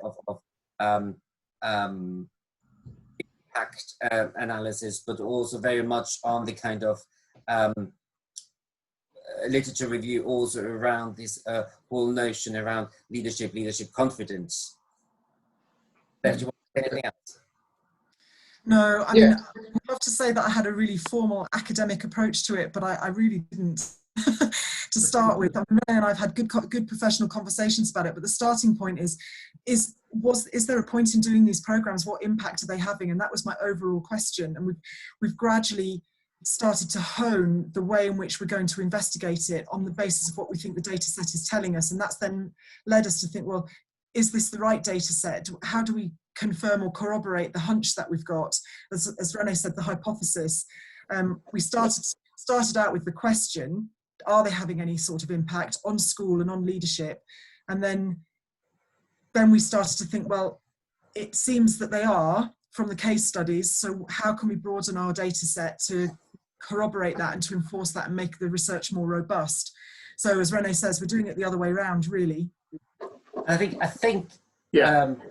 Paul, one of the reasons why we've done that is because originally it came out of a very, very market-driven activity, in the sense of, there's one thing that's worth to mention is this is still a competitive market, because you want to kind of advertise your programs and have them regionally not going to the other provider, but also the other national providers that are coming in. So there's a market force there as well. And one of the elements that we identified when we've seen the submissions was that actually showing people what the impact is might entice head teachers to actually send people not just through advertising material, but actually through presenting outcome case studies to our program. So it was driven through a market idea, and which then became quite quickly, when we saw the data, this kind of research idea focus attached to it. Thanks very much. Very much for the points. A question about cost, if that's okay. Yeah, go ahead, I Pauline. mean, you know, crassly, who pays for it? But then, you know, do the schools sponsor the participants, or are they, I guess, who pays it? Almost always it's the school that pays. I'm sorry? Go ahead, René. No, go ahead. I wasn't quite sure whether the program is the question or the research. Oh, the program. The program. Steph, do you want to? So the NPQ programs, largely people pay via the school, so the schools pay. We do have one or two people that pay personally, but that's quite rare. But there has been a government scholarship scheme as well for people in opportunity areas, and we had 2 identified areas in the north that were applicable for, or were eligible for, scholarships that paid the full cost. So Middlesbrough and Northumberland were both eligible for that, but everybody else, it's paid for by the school or the MAT. The master's credits, I think there's a much bigger spread there as to whether it's the school that pays for the master credits or whether it's the individual. I think we do have quite a lot of people who opt for the master credits and pay for those themselves, but the school or the scholarship has paid for the NPQ. So they earn master's credits that then can be put towards the degree? Yeah, they can opt for that. It's an optional thing, and we don't have. It's only about 10% that actually opt for that. But they're master's levels credits that we give, 20 credits for ML and SL and 40 for MPQH. And you can then make that up to make it into a PG cert. But for people at ML, some of them have come from a PGCE where they've got master's credits already, and so it doesn't. We can add them to what they've already got. Okay, thank you. And so that's what I spent most of my 10 years I did in HE doing, taking in those, cashing them in from MPQs, either adding them to PGCEs or setting them back across MA Ed programmes, usually in the leadership and management pathway. I think what I'm interested in are a couple of things around the fact that the sort of people we have doing the providing of the MPQs now are, yes, flagging that up, that it's a possibility on their literature from the word go, but there is no support, financial support for staff to be able to do that. And actually, there's no time or space in the system for the people who are in those roles to do it. And once those people are on those programs, and I'm speaking specifically of my own MPQEL experience now in the last year, no, not one single person has mentioned those credits again, unless it's been me in conversation with groups of people saying, well, you can use this as your springboard into, you know, why don't you contact that local person that runs a good MA Ed. You know, that debate is missing. And I think there is perhaps a conversation about the providers and where the money has been put into who is doing the providing, and how that links into HEIs and utilising the sort of research doing here. We are sweet. I don't know if you have a view on that. Yeah, that's very sweet of you. That's huge. I think Renee, do you want to? Yeah. No, you go ahead. Okay. I think it's slightly easier from our perspective because obviously we sit within the School of Education, and therefore we've built it so that it is cumulative. A lot of these people have also done the PGZ linked to one of the Northeast universities, and there's an agreement that basically you can bank in your PGC the 60 credits plus a PG Cert and then transfer into the master. So what we do have quite a few now coming through that have either done the PGZ and DML and then say, oh my God, I've got actually now 80 credits. Now I only need 40 taught credits and then I can do my dissertation. So breaking this up helps. I think the other element that we have attached to it is, and the university has been very supportive of, is that we see them as alumni and therefore they get a 20% discount on our future programs. But you completely require a constant reminder in a way.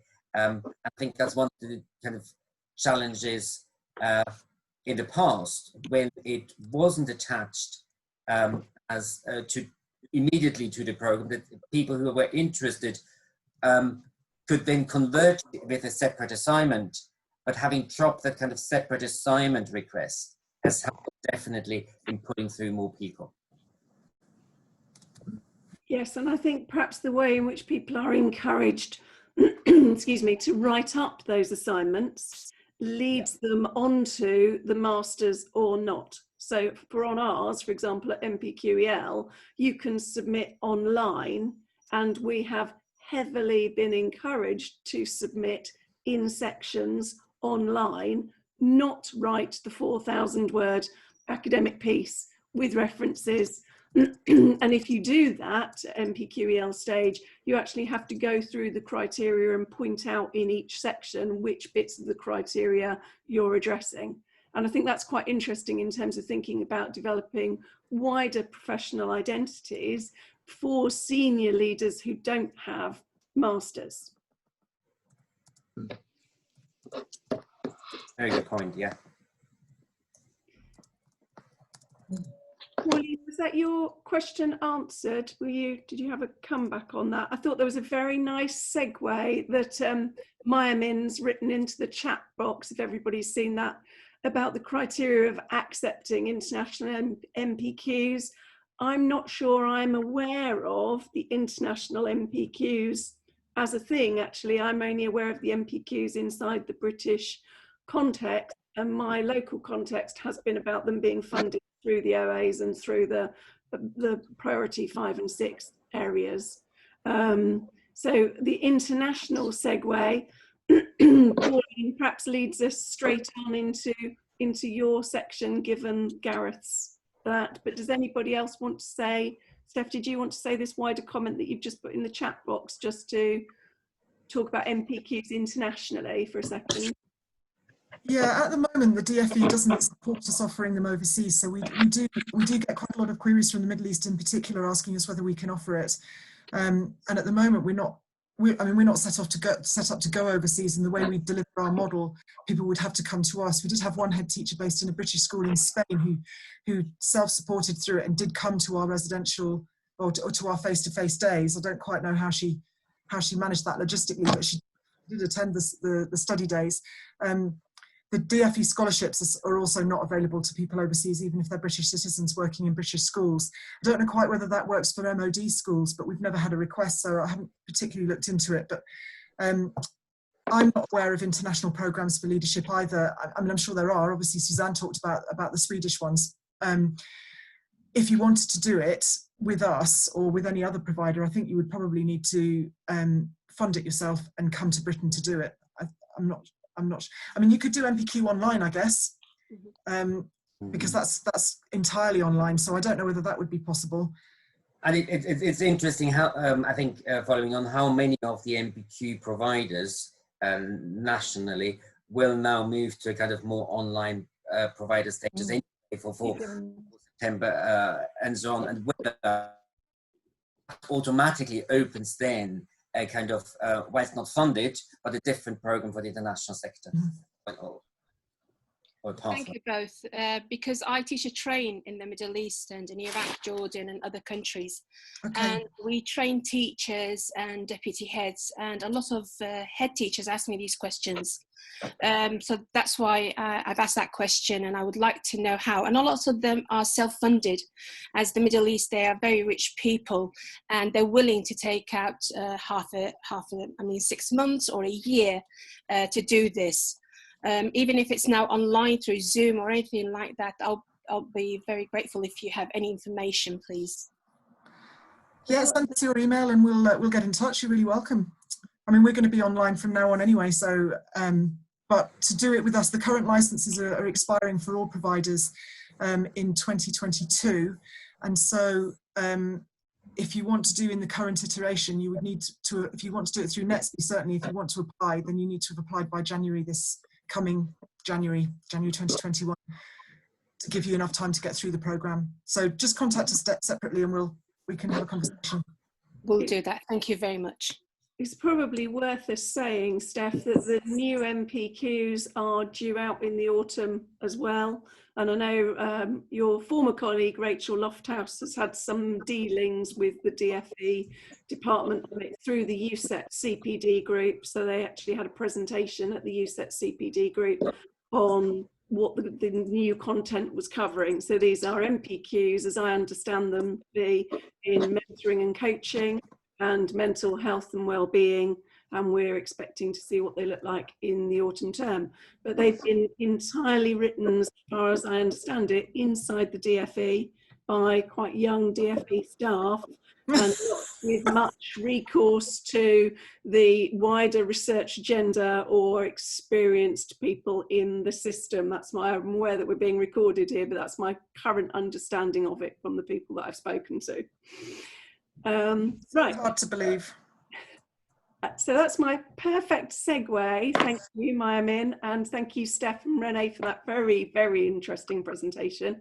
Into Pauline's presentation, where you're going to touch, of course, on the international perspective. Pauline, are you going to put a presentation up, or are you just talking to us? Yes, I am. Sorry, I was just replying to Rainier as well.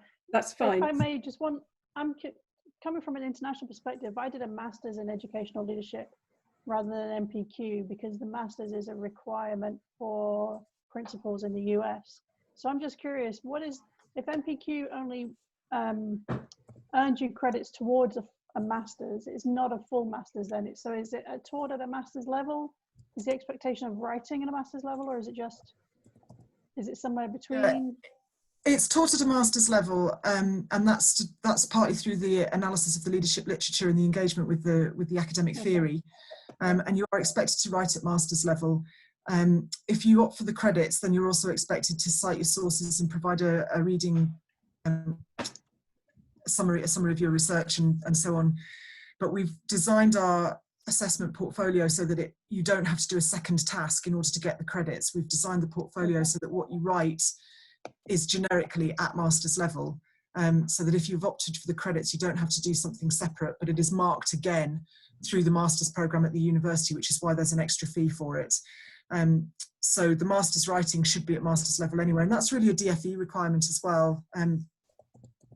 Through the analysis of the literature and the engagement of the literature in your project, you're meant to demonstrate that you've engaged with the literature, and that's helped you to design your project as well. Okay, thank you. Deb, I have a presentation. I'm killing a little time too, because Gareth is actually going to jump in. He's on a call right now with his colleagues in India. So he's going to get off that call hopefully in the next 2 minutes and jump in, but I can start us off and then he can bounce in. So how do I share That's fine. So you just talk about what the two of you are going to do, and I'm just making you the host now. Okay. So I've made you the host, so it should come up that you're the host on the screen. So I should be able to share my screen. You should be able to share your screen now. And welcome back to the people who've joined us again. I can see Mary's managed to come back in and Anne's managed to come back in. Welcome, everybody. So can everybody see that now? Yes. Yep. Yeah. Okay. So hello, my name is Pauline Yance. I'm at Asheville College, which is an independent school in the north. I'm not sure actually if it's east or west, to be honest, because my British geography is not as good as I thought it was. But we're in Harrogate, so someone help me out. Is that northeast or northwest? I guess northeast. Yeah, so you're the kind of the bottom of the northeast. Renee might have a view on that. We're in North Yorkshire, but the southern end of the northeast. You're from, so the northeast kind of starts above you, really. Yeah, so okay. You're in what we would call the north, I think, in terms of English geography. The grim north, as I used to call it. It has been, as a Yorkshireman, it has been described as that part of Yorkshire that's perpetually Surrey. Ah, there you go. Not in my. It's a bit posh for Yorkshire. Yeah, I don't live in Harrogate. Renee in the chat group is saying that he would definitely be happy to have you in the northeast, Pauline. So there you go. If he listens to this, he might want us somewhere in the northeast. So Gareth and I are going to talk a little bit about some of the work that we've done out of Asheville College.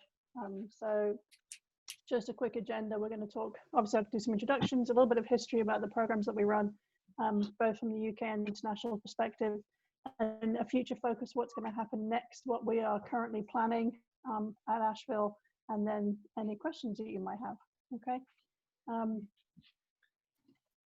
So this is us. I'm the Director of International Studies, which essentially means my role is I was hired to work with our American families, with our American families who roll in and out of school, because we do have a military installment close by.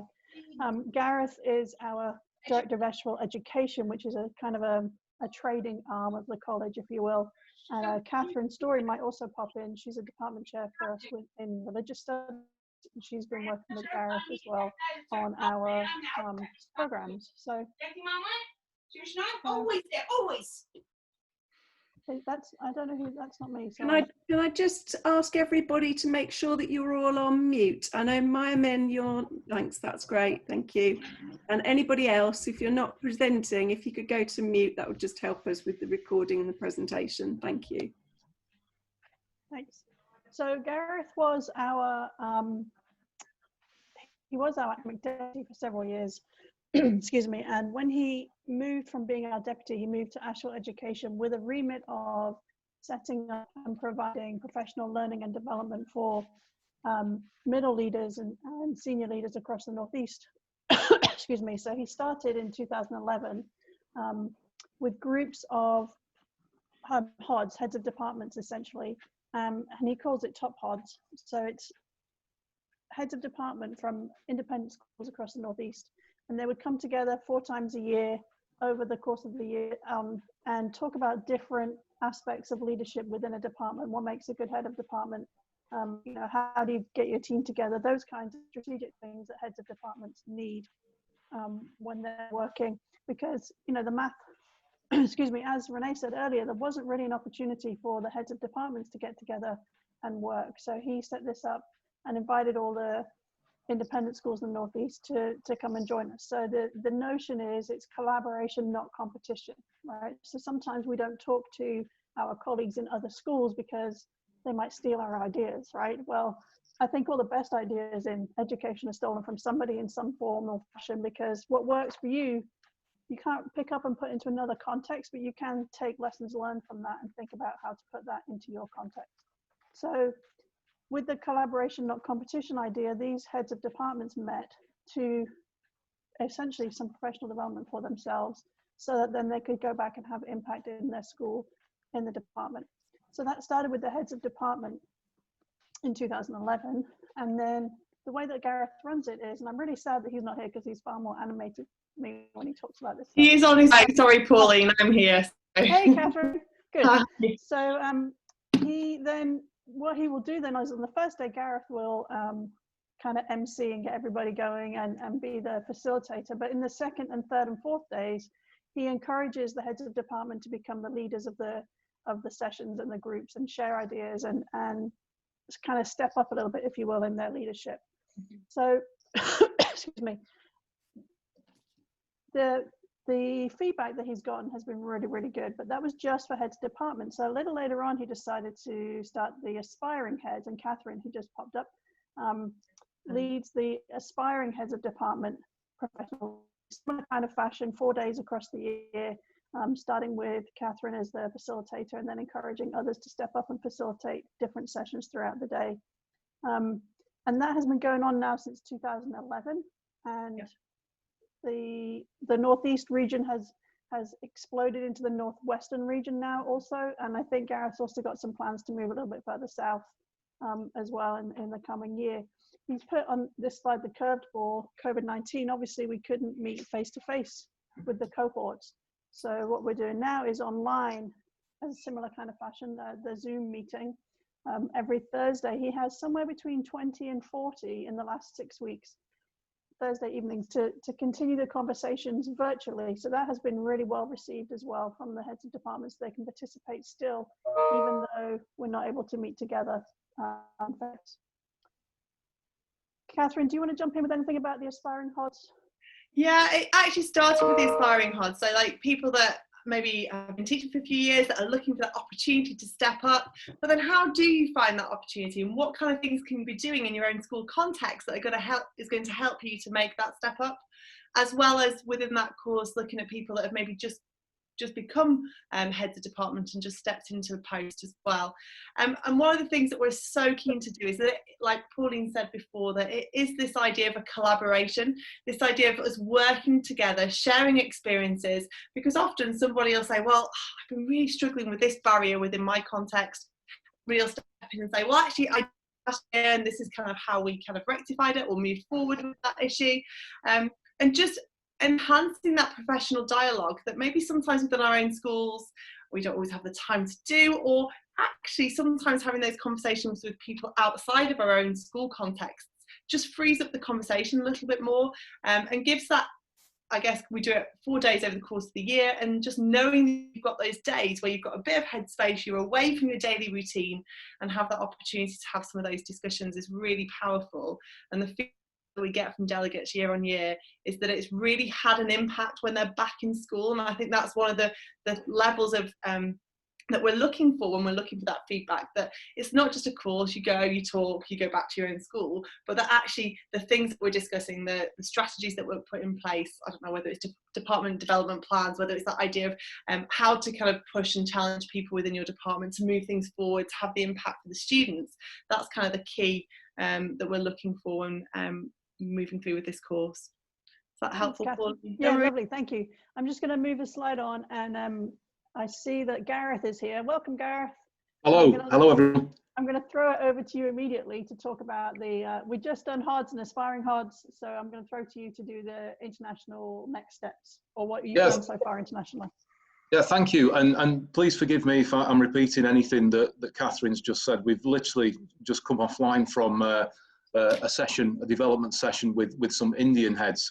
So this is based very loosely on the situation regarding COVID-19. We entered a phase, obviously, round about March in the UK, whereby we were forced online with virtually everything.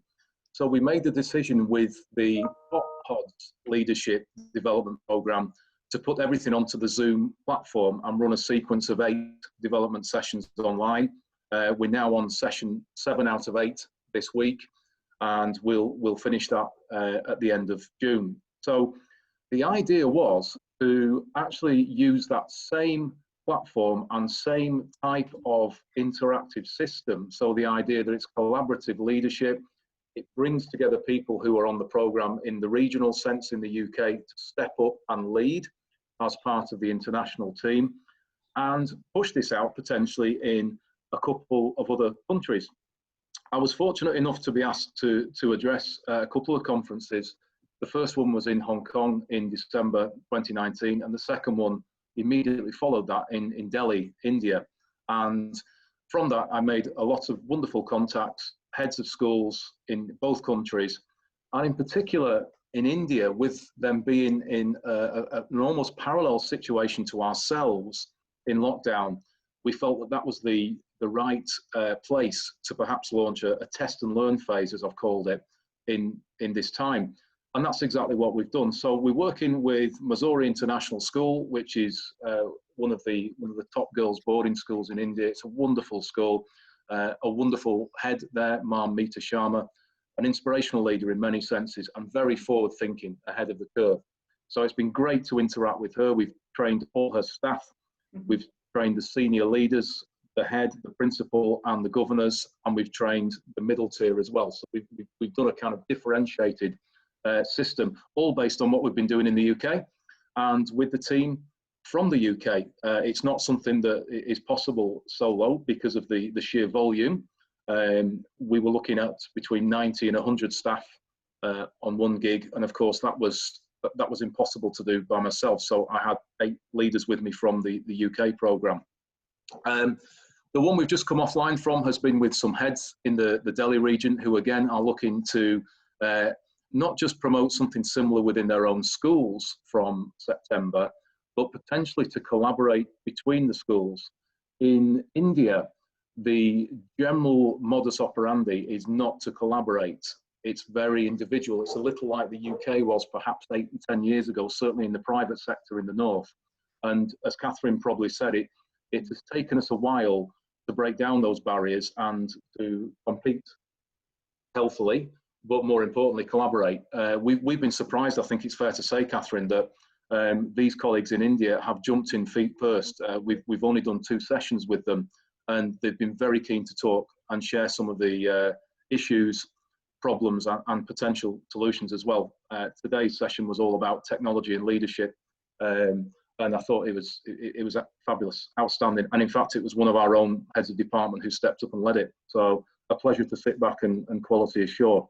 So we're hopeful that in 2020-21, we'll be pushing those boundaries even further, and this will actually become a formal arrangement in India, and then potentially in Hong Kong as well, with a completely different model, because of course the numbers are massively different, the needs are massively different, and therefore we have to be flexible and adapt. So I think, Pauline, that gives a fairly succinct summary. Yeah, thank you.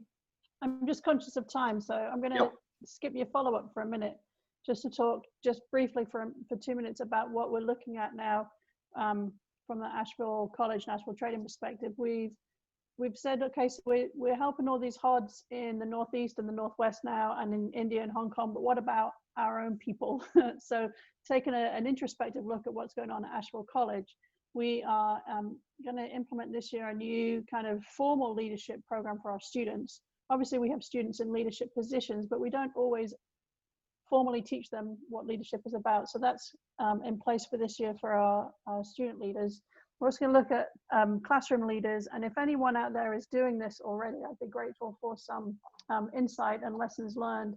And we're looking at how to take an NQT and develop them, you know, over 3 or 4 years, so that they're making the step towards being a head of department, and also pastorally a head of year, because it's important to, you know, recognize that while the heads of the departments have lots of opportunities now, we haven't yet talked about our heads of year and how we can help them be more successful. So that's our kind of plan on the ground for Asheville College moving forward from September, hopefully. So I'll open up now for questions, and I'll stop sharing, Deb, if that's okay, so that we can have a discussion. Yes, that's fine. If you want to pass me back the host and then go to discussion. How do I pass you back the host? If you click onto the screen share, it should say pass back the host, or you can go to the participant list and search for me, and then you can pass it back that way. So if you go to the participant list and click on my name, and it says make host. There you go. Sorry, everybody. It's just sorry, first time. No, it's the first time a lot of us have done this. So thanks very much. I've done Zoom before, but I've never been the host. I feel special now. Thank you. That's very good. And it's just handy that for being able to put the displays up so that people can see and take part. That was really, really interesting, Pauline. I feel like you were slightly cut off there, Gareth. Is there anything you want to just add? Well, he'll talk the hour otherwise. Okay. I'm getting hungry, Gareth. So come on, you're on a time schedule. Not really. Only to say again, I may be repeating something that Catherine has said there, but it's been an absolute pleasure to grow the regional stuff from scratch. We set this up between 8 and 10 years ago when budgets were very tight in the north of the UK, and we felt that the professional development landscape in the whole of the UK could be substantially better regionally. So it's just been great to grow it, to grow its reputation. The stats that Catherine's mentioned those, but for the best HODs in the region, the stats are just over 25% of colleagues on the programme actually secure promotions, either into better HOD positions or into senior leadership positions. So it's working well. And I think, you know, just today is an absolute example of how we're developing teams of people around us into leaders. You know, so I had 8 colleagues online with me just now. Catherine was one of them, who are all stepping into breakouts or leading the whole session with a group of heads, you know, and principals. So it's a wonderful formula, and almost, you know, 6 or 8 weeks ago, I wouldn't have believed that it could be possible, but we've just kept on pushing it, and it's entirely possible, and will certainly become part of the new norm, I think, from next year. The plan regionally will be to offer something which will combine Zoom and face-to-face, probably online for the first term, as you know, we enter a period of uncertainty leading to Christmas. And it's just a pleasure to lead and see these folk develop and gradually spread further and further across the UK and represent the school as well. So it's lovely. It's a great story. Anybody got any questions for Pauline, Catherine, or Gareth? Just having a quick look at the chat group. We've got a comment from Rania. Thank you, Rania, about more studies for international school leadership in Middle East and North African countries. And Di sent a question to Gareth for him to answer on the chat. Thanks, Di. Yeah, we did. I actually talked to Paul Irvine, did I say his name right? Last year about doing some a study on Gareth's Top HODs program, but we just couldn't ever get it off the ground. So if there's anyone there who would like to help us with some research on this, we kind of informally brag that it's the best professional learning in the Northeast, but we've nothing to compare it to right now. So if you could put a research study together, that would be great. And obviously then that would include the international, you know, comparison. Yeah, I can answer something to your question, Diane. Hi, thank you for out in Lebanon on this. The national program in the private sector called ISQAM. It's the Indian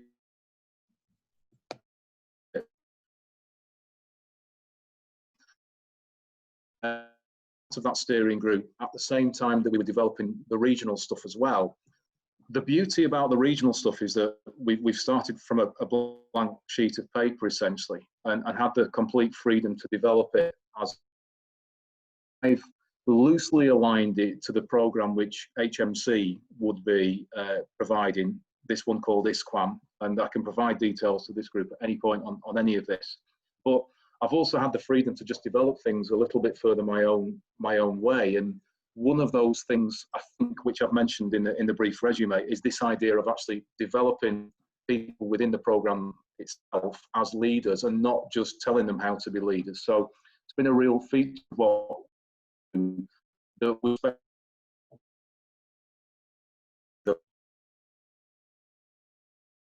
of trying to achieve. So it's quite loosely aligned. It's loosely aligned to what's happening north of the border in Scotland. So the equivalent in Scotland is run by SCIS, which is the Scottish Council of Independent Schools, and I should be doing some more work with them from September as well. So interesting, they are completely rewriting what they do in terms of their provision in light of, you know, the online movements in the last few months, and making it much more and a bigger region. So well, very happy to share details on any of that. You know, I've written papers for regional heads which actually summarize what we do, give more details on HMC so you can see the alignment, or on, you know, the offer of input and research, because I would welcome anybody to be a part of it for next year and actually give us some honest added value and feedback, you know, that could only benefit. So thank you. Can I ask a second one, please? Yes. Yes. Follow up. Okay. Do you think that the need to differentiate yourselves is actually more important than ever, given that many of the trusts are becoming more alike or are operating very similar to what we would have seen as private schools with the quasi market and everything else that's happening? So the need for you to differentiate your leadership and your approach within the private schools is actually increased because of the other changes. Is that a fair comment? Absolutely, 100%. And I think also it's about seizing an opportunity. If we look at the middle tier, you know, 8 or 9 years ago, there was virtually nothing for this tier that was effective in the north of the UK. So it was spotting the gap. And Pauline's made reference there to pastoral equivalence as well. We've spotted opportunities right the way across, you know, across the spectrum of leadership, if you like. So another one which I'm looking to push from next year is not just to enhance what Catherine does with the new heads of department, but we're seeing a real need within the programme I lead for those colleagues who want to step up to the next tier regionally, so that the step up from the middle to the senior tier. There's a bit of a gap, and there's a desire, I think, to engage with some of these colleagues and make them the leaders again that I was referring to, rather than tell them how to be senior leaders. So we're looking to push that one as well. But Diane, it's just trying to stay ahead of the curve. It really is. And even with the online stuff we've been doing in the last 8 weeks, it's developed at such a pace. And I was saying to Pauline in the pre-meeting last week that, you know, if I'd have gone with the programme that I'd have written 8 weeks ago and stuck to the law with it, then it would have been nowhere near as effective as actually being able to say, right, we're into week 4 now, we're into week 5, we've had the feedback from colleagues as to where this needs to go, let's go with it, let's develop it as we go, and let's be confident doing that, and let's adapt. So it's almost going with that mentality as well, and not feeling that during lockdown everything has to stop, because, you know, from a professional development perspective, that is a disaster. And in fact, we found there's probably a need for it more now than ever, to keep colleagues motivated, sane, and engaging collaboratively between different schools, and often with quite simple themes. Doesn't need to be too complicated. So we found that to be a highly effective formula. There's a really good comment from Nidal in the chat group there. Are you still there, Nidal? Do you want to have the opportunity to actually say that, to bring that to people's attention? Because I think the cultural relevance of that is probably worth pointing out to the group. Yes, I'm obviously still here and I'm enjoying this discussion. thank you very much for sharing. And I think this could be just another aspect that we can bring up to further discussions on educational leadership, professional development training, because some studies that have been done lately, especially across English international schools or independent schools that have been growing to the MENA region and to Asia, and as well as to Latin America. So these studies, or these mini action research that were done in certain regions, have showed that barely any leader has been undergoing any kind of culturally relevant or context-based training. And this is actually very important, because context is central to how we lead people, because we're not leading schools, we're actually leading people and interacting with people. So this will help them understand the backgrounds and the cultural and social capital involved in every context. And I just thought of bringing this up, so maybe we can just leave it hanging in the air and just think about it for different or maybe future discussions. Yeah, no, I'm very happy to pursue that. I wonder if people feel there's some consensus to add that to the next RIG meeting as well, because there's so much going on at the moment. If you listen to the news this morning, I don't know if the government have changed their mind in the hours we've been on the RIG about whether or not they're funding free school meals over the summer holidays, for example. There's certainly a lot going on about that sort of cultural capital. I've been doing some work with the trust that I work with Professor Barry Carpenter about the recovery programme. So I think there's wider dimensions there that are definitely relevant themes for leadership preparation and development moving forward. Who else has got some thoughts on that?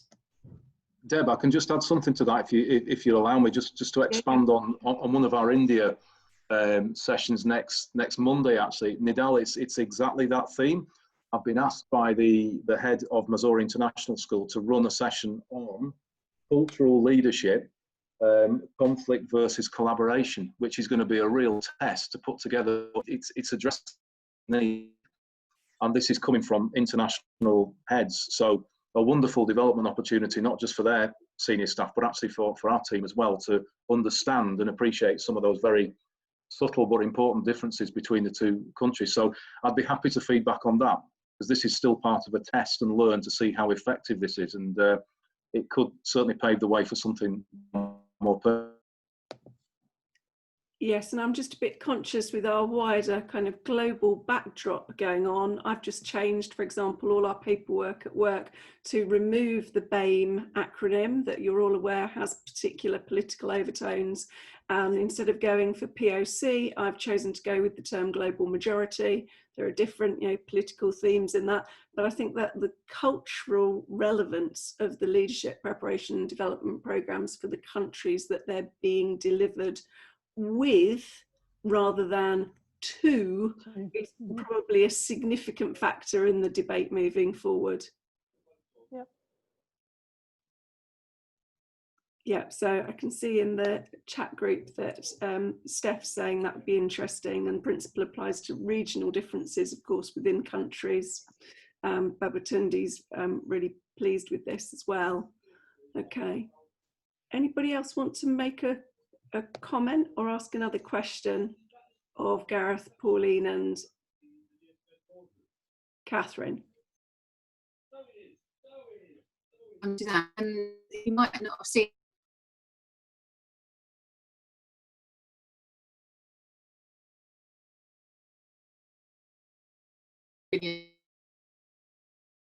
about international school, so please do have a look at that.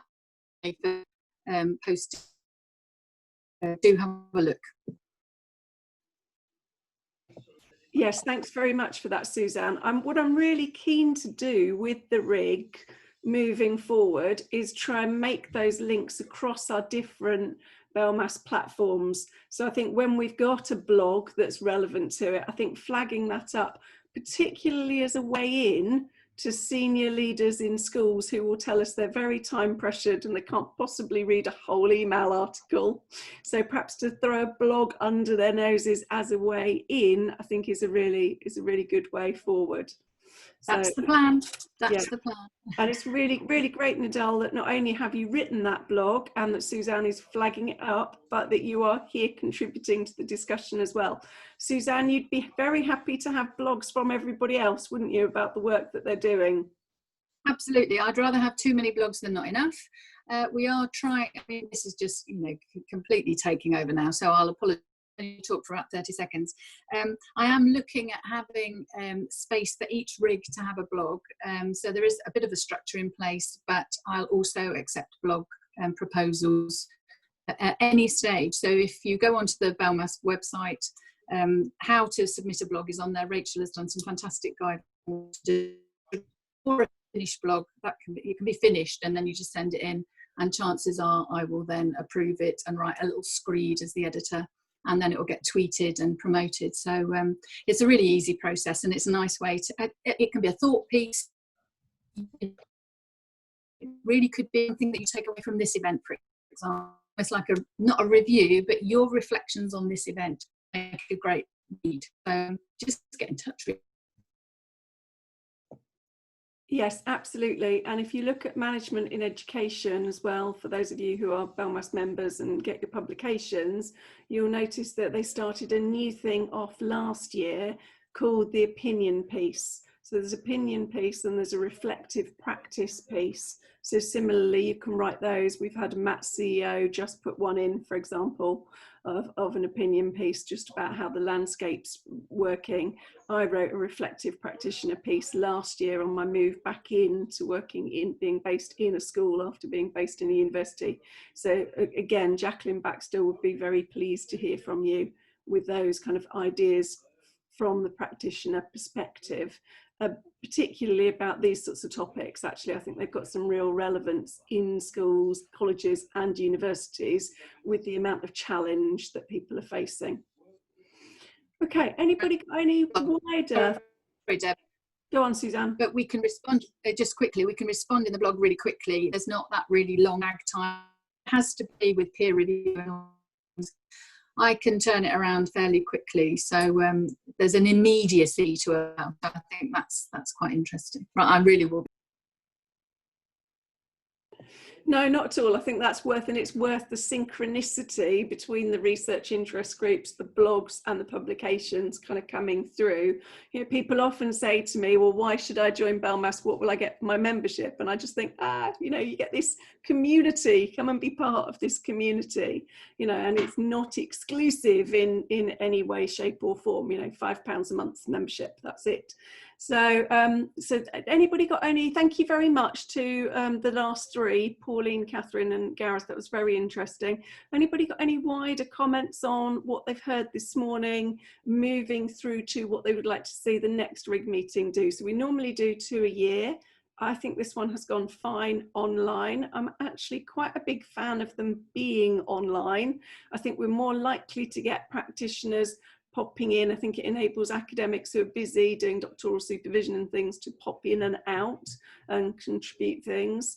So although I like the face-to-face, I think it's a good thing. But yes, Anne's just posted in the chat, online would suit me. We have had issues, you know, with people being in far-flung places of the country, like Anne in up in Cumbria, but also we've got some international people. Welcome, Babatundi. You know, it's really great that we can have people from further afield in RIG meetings when they're here, you know, and they're able to be accessible in that way. So anybody got any wider comments on this morning's contributions?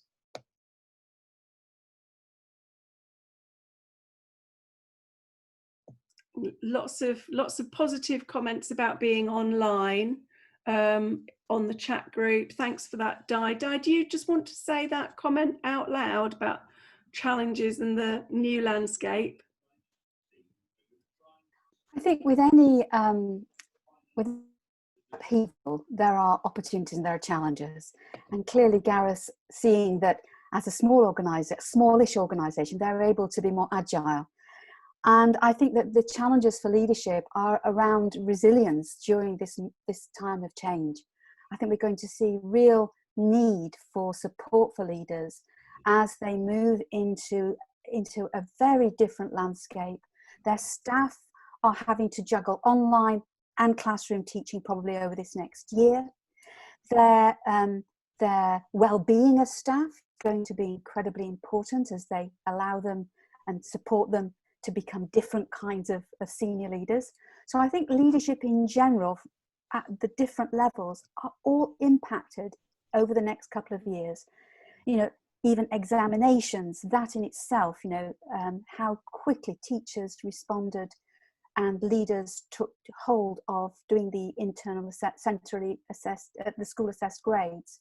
There's been phenomenal things to celebrate, but also opportunities for new kinds of leadership in this new age, really, you know, that everyone's facing. So I think there's some really quite exciting, I think I said privately to Gareth, exciting, but also agile. That's what's really quite, you know, invigorating.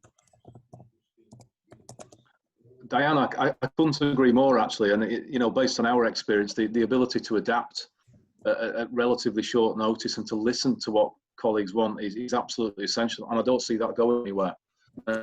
You know, I talked about a blank sheet of paper locally, but I see it on national as well with some of our seats that, you know, the rule book is going to have to be screwed up a little bit, I think, for September and you know, thought about.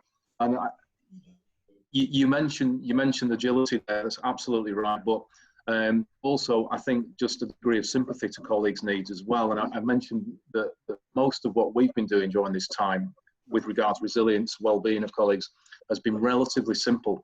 It's all been leadership-based, but it's been quite simple themes. You know, one slide, annotations, back, feedback, without anything too complex. And I think that's a formula that could work for all of us going forward.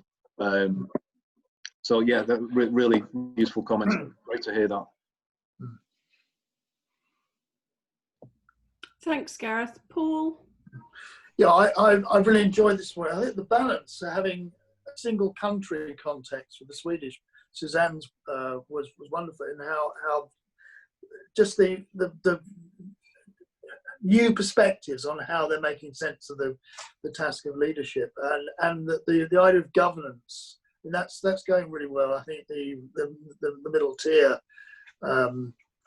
presentation sort of struck all sorts of areas for me as I was thinking about it, and the MBQs. I mean, it's picking up this story again, and where are these things that we've been familiar with for so long, where they're going. So all those things mix very well, and of course the sort of micro stuff you mentioned, Gareth, about, you know, how are these 4 days, how are the dynamics of your heads working in a quite an excitingly different way of, you know, we've all done 4 days a year of courses, but how's that now being reinterpreted for you? I think two things. It's interesting, isn't it? If we meet again in November, I guess it's going to not be long after the so-called pseudo-normality, isn't it, coming back? So that in itself would be an agenda, the post-virus world, if you like. It's probably not quite post even then, isn't it? And also this national cultural leadership, and what does that actually mean? There was Hallinger's work, isn't there, of the time about was there an Asian way? Do you remember that article some years back?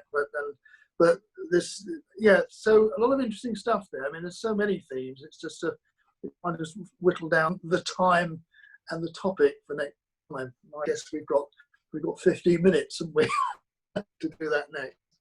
But anyway, thanks ever so much to all of you. I really enjoyed it.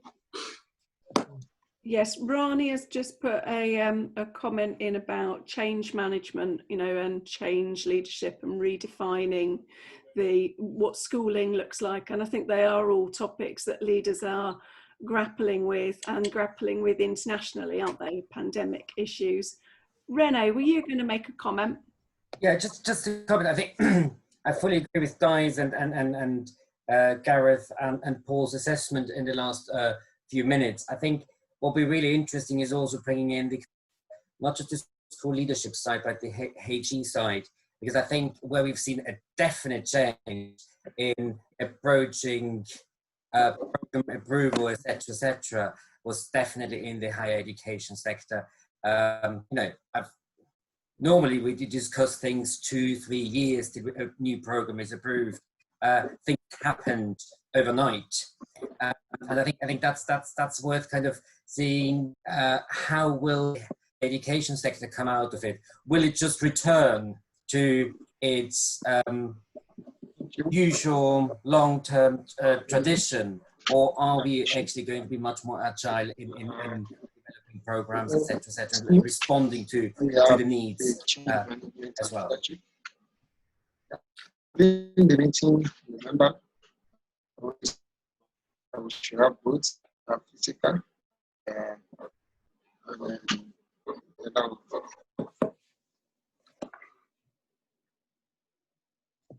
I wasn't sure who was trying to speak then. Somebody else, I think we've got a few internet issues, and the internet's held up pretty well this morning. If you were trying to speak and you weren't Paul, do you want to just raise your hand? Otherwise, I'm going to Paul. Yes. Okay, Paul, over to you.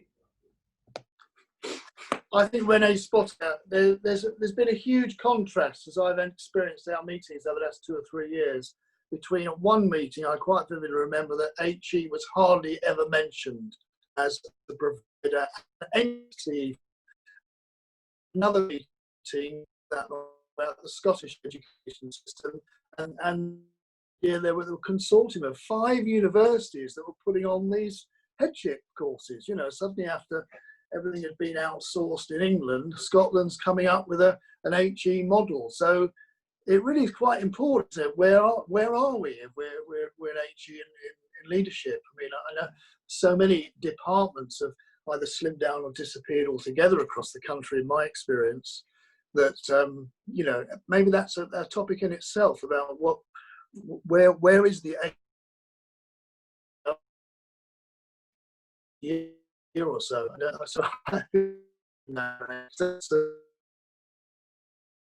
contrast between 2 meetings where it was almost like a despair that HE is not around, if you like, as a leadership entity, and there's all sort of exciting things we've heard this morning. And yet then we went into Scotland and realised there, you know, it is alive and well still. So anyway, just a thought.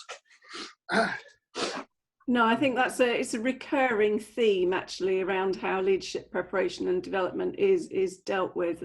And Di's just putting a comment on the chat group about that fragmented landscape and the facing a reduction, HE facing a reduction of programs. And we know we've faced a huge reduction of programs, you know, since the TDA, the Teacher Development Agency, was scrapped back in 2010 when the government changed. Maya Min, you were going to make a comment. It's just a funny comment, that's all I wanted to add. I did my MA Education Technology and TESOL in 2011. I started it as a part-time teaching in a primary school.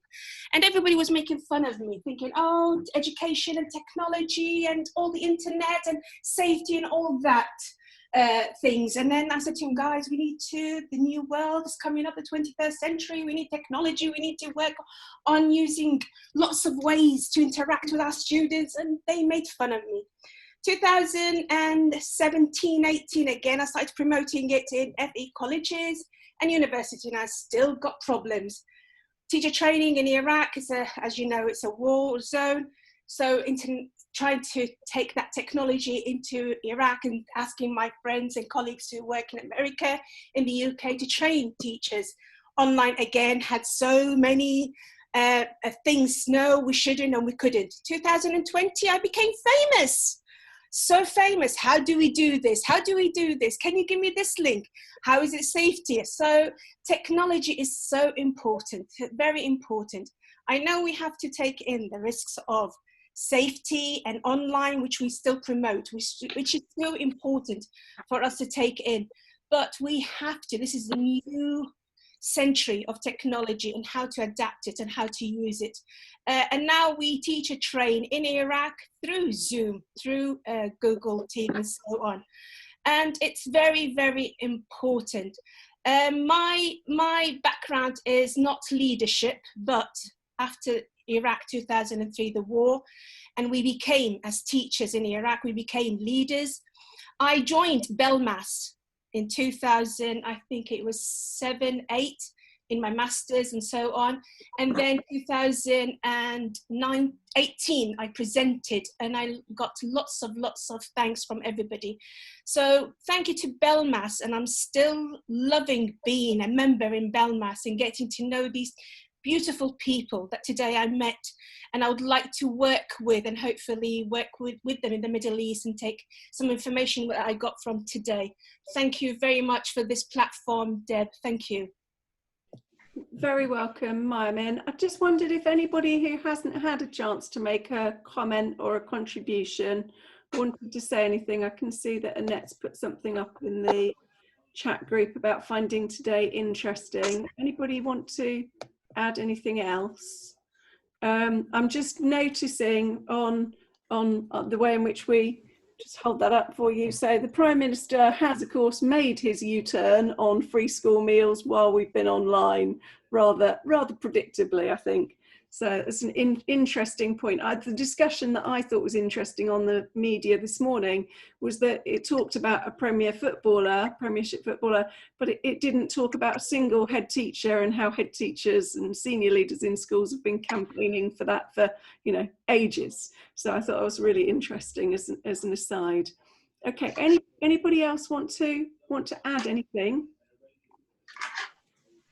Okay, I've got some themes from the chat group of people who want to contribute to future RIG meetings. So Nidal is happy to come and contribute on professional development and social capital. So that would be great. Suzanne Salin, who did one presentation this morning, is happy to come back and share with us the themes from her PhD research.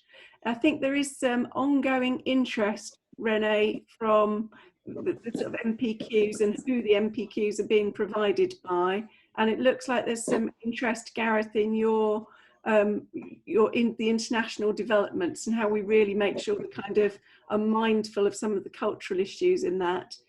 Suzanne, do you just want to say out loud what you've just done? Yes. So, do you want to just have a minute to say that?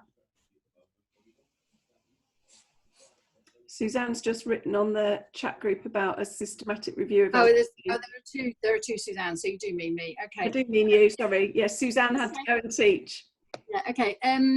Yeah, I just wondered if people would be interested in hearing about a systematic review that Philip Woods, who we all know, part of the Belmas family, and I are currently finalising as part of an Erasmus Plus project. What we're looking at is the development of distributed leadership. So it's very much a leadership development project, but using arts-based and embodied learning approaches. And we're just putting, we're just kind of coming up with the themes and writing a systematic review in the next couple of months.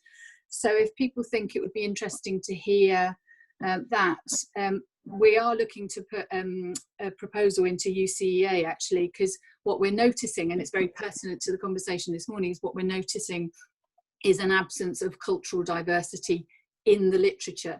And so maybe I could add a bit of a review overview from that. And I mean, I'm particularly interested in it because of the arts-based approaches, because that's kind of what I'm interested in. But I think there are some lessons to be learned from that. So I'd like to present if at all possible.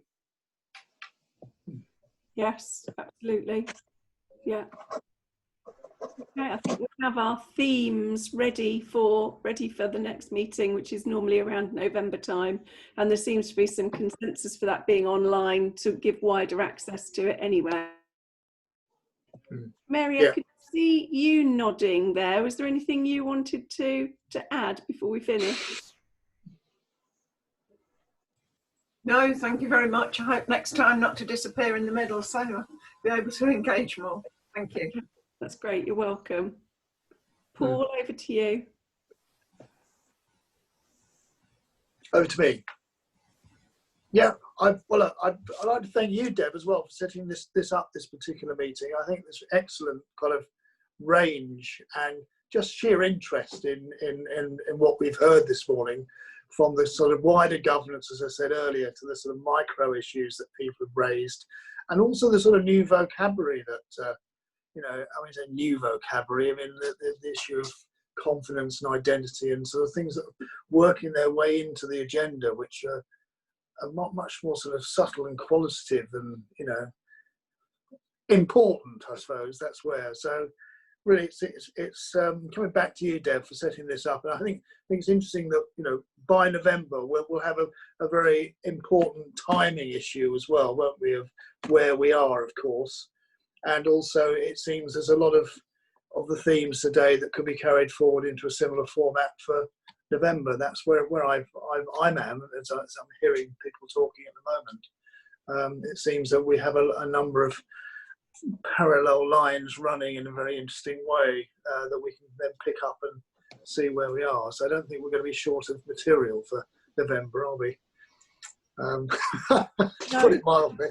No, definitely not. Definitely not short. So it'll be a longer session rather than the trying to shoehorn it into the 2-hour window that I was trying to do originally. So definitely that 3-hour, 4-hour window, if everybody's happy with that.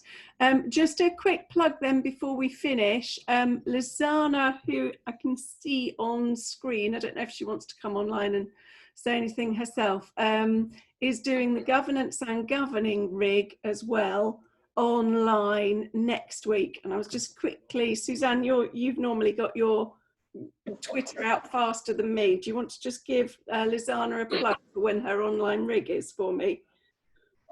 Do you have that in front of you? I can find it. Or did you want me to read it, or do you want me to tell people who are in the room? Yeah, tell people who are in the room. Right, okay, hang on a second. Oh, I'm under pressure now. If any of you are governors or MAT trustees, or in the roles that we hold, obviously work with governors and MAT trustees that we do. So the governance and governing rig is also going online. I'm completely under pressure now and not rising to the challenge. Don't worry, I found it. I found it. Well done. Oh, yeah. Oh, you found it. It's on the 24th. Right, okay. Yeah, Thank you. So it's the 24th, and they are doing just a 2-hour one. So it's 6 o'clock till 8 o'clock. So that's next Wednesday, isn't it? The 24th. And for those of you who are on Twitter tonight, there is a Belmas chat about women aspiring to leadership roles with Sarah Mullen tonight at 8 o'clock. Okay, thank you very much, everybody. Unless anybody wants to raise their hand and make a quick comment, I'm going to end the recording and end the session. Thanks very much for everybody's presentations and time. Much appreciated. Yes, thank you for that very much. Bye. Bye. Thank you. Bye-bye. Keep safe. Cheerio. Cheerio. Bye.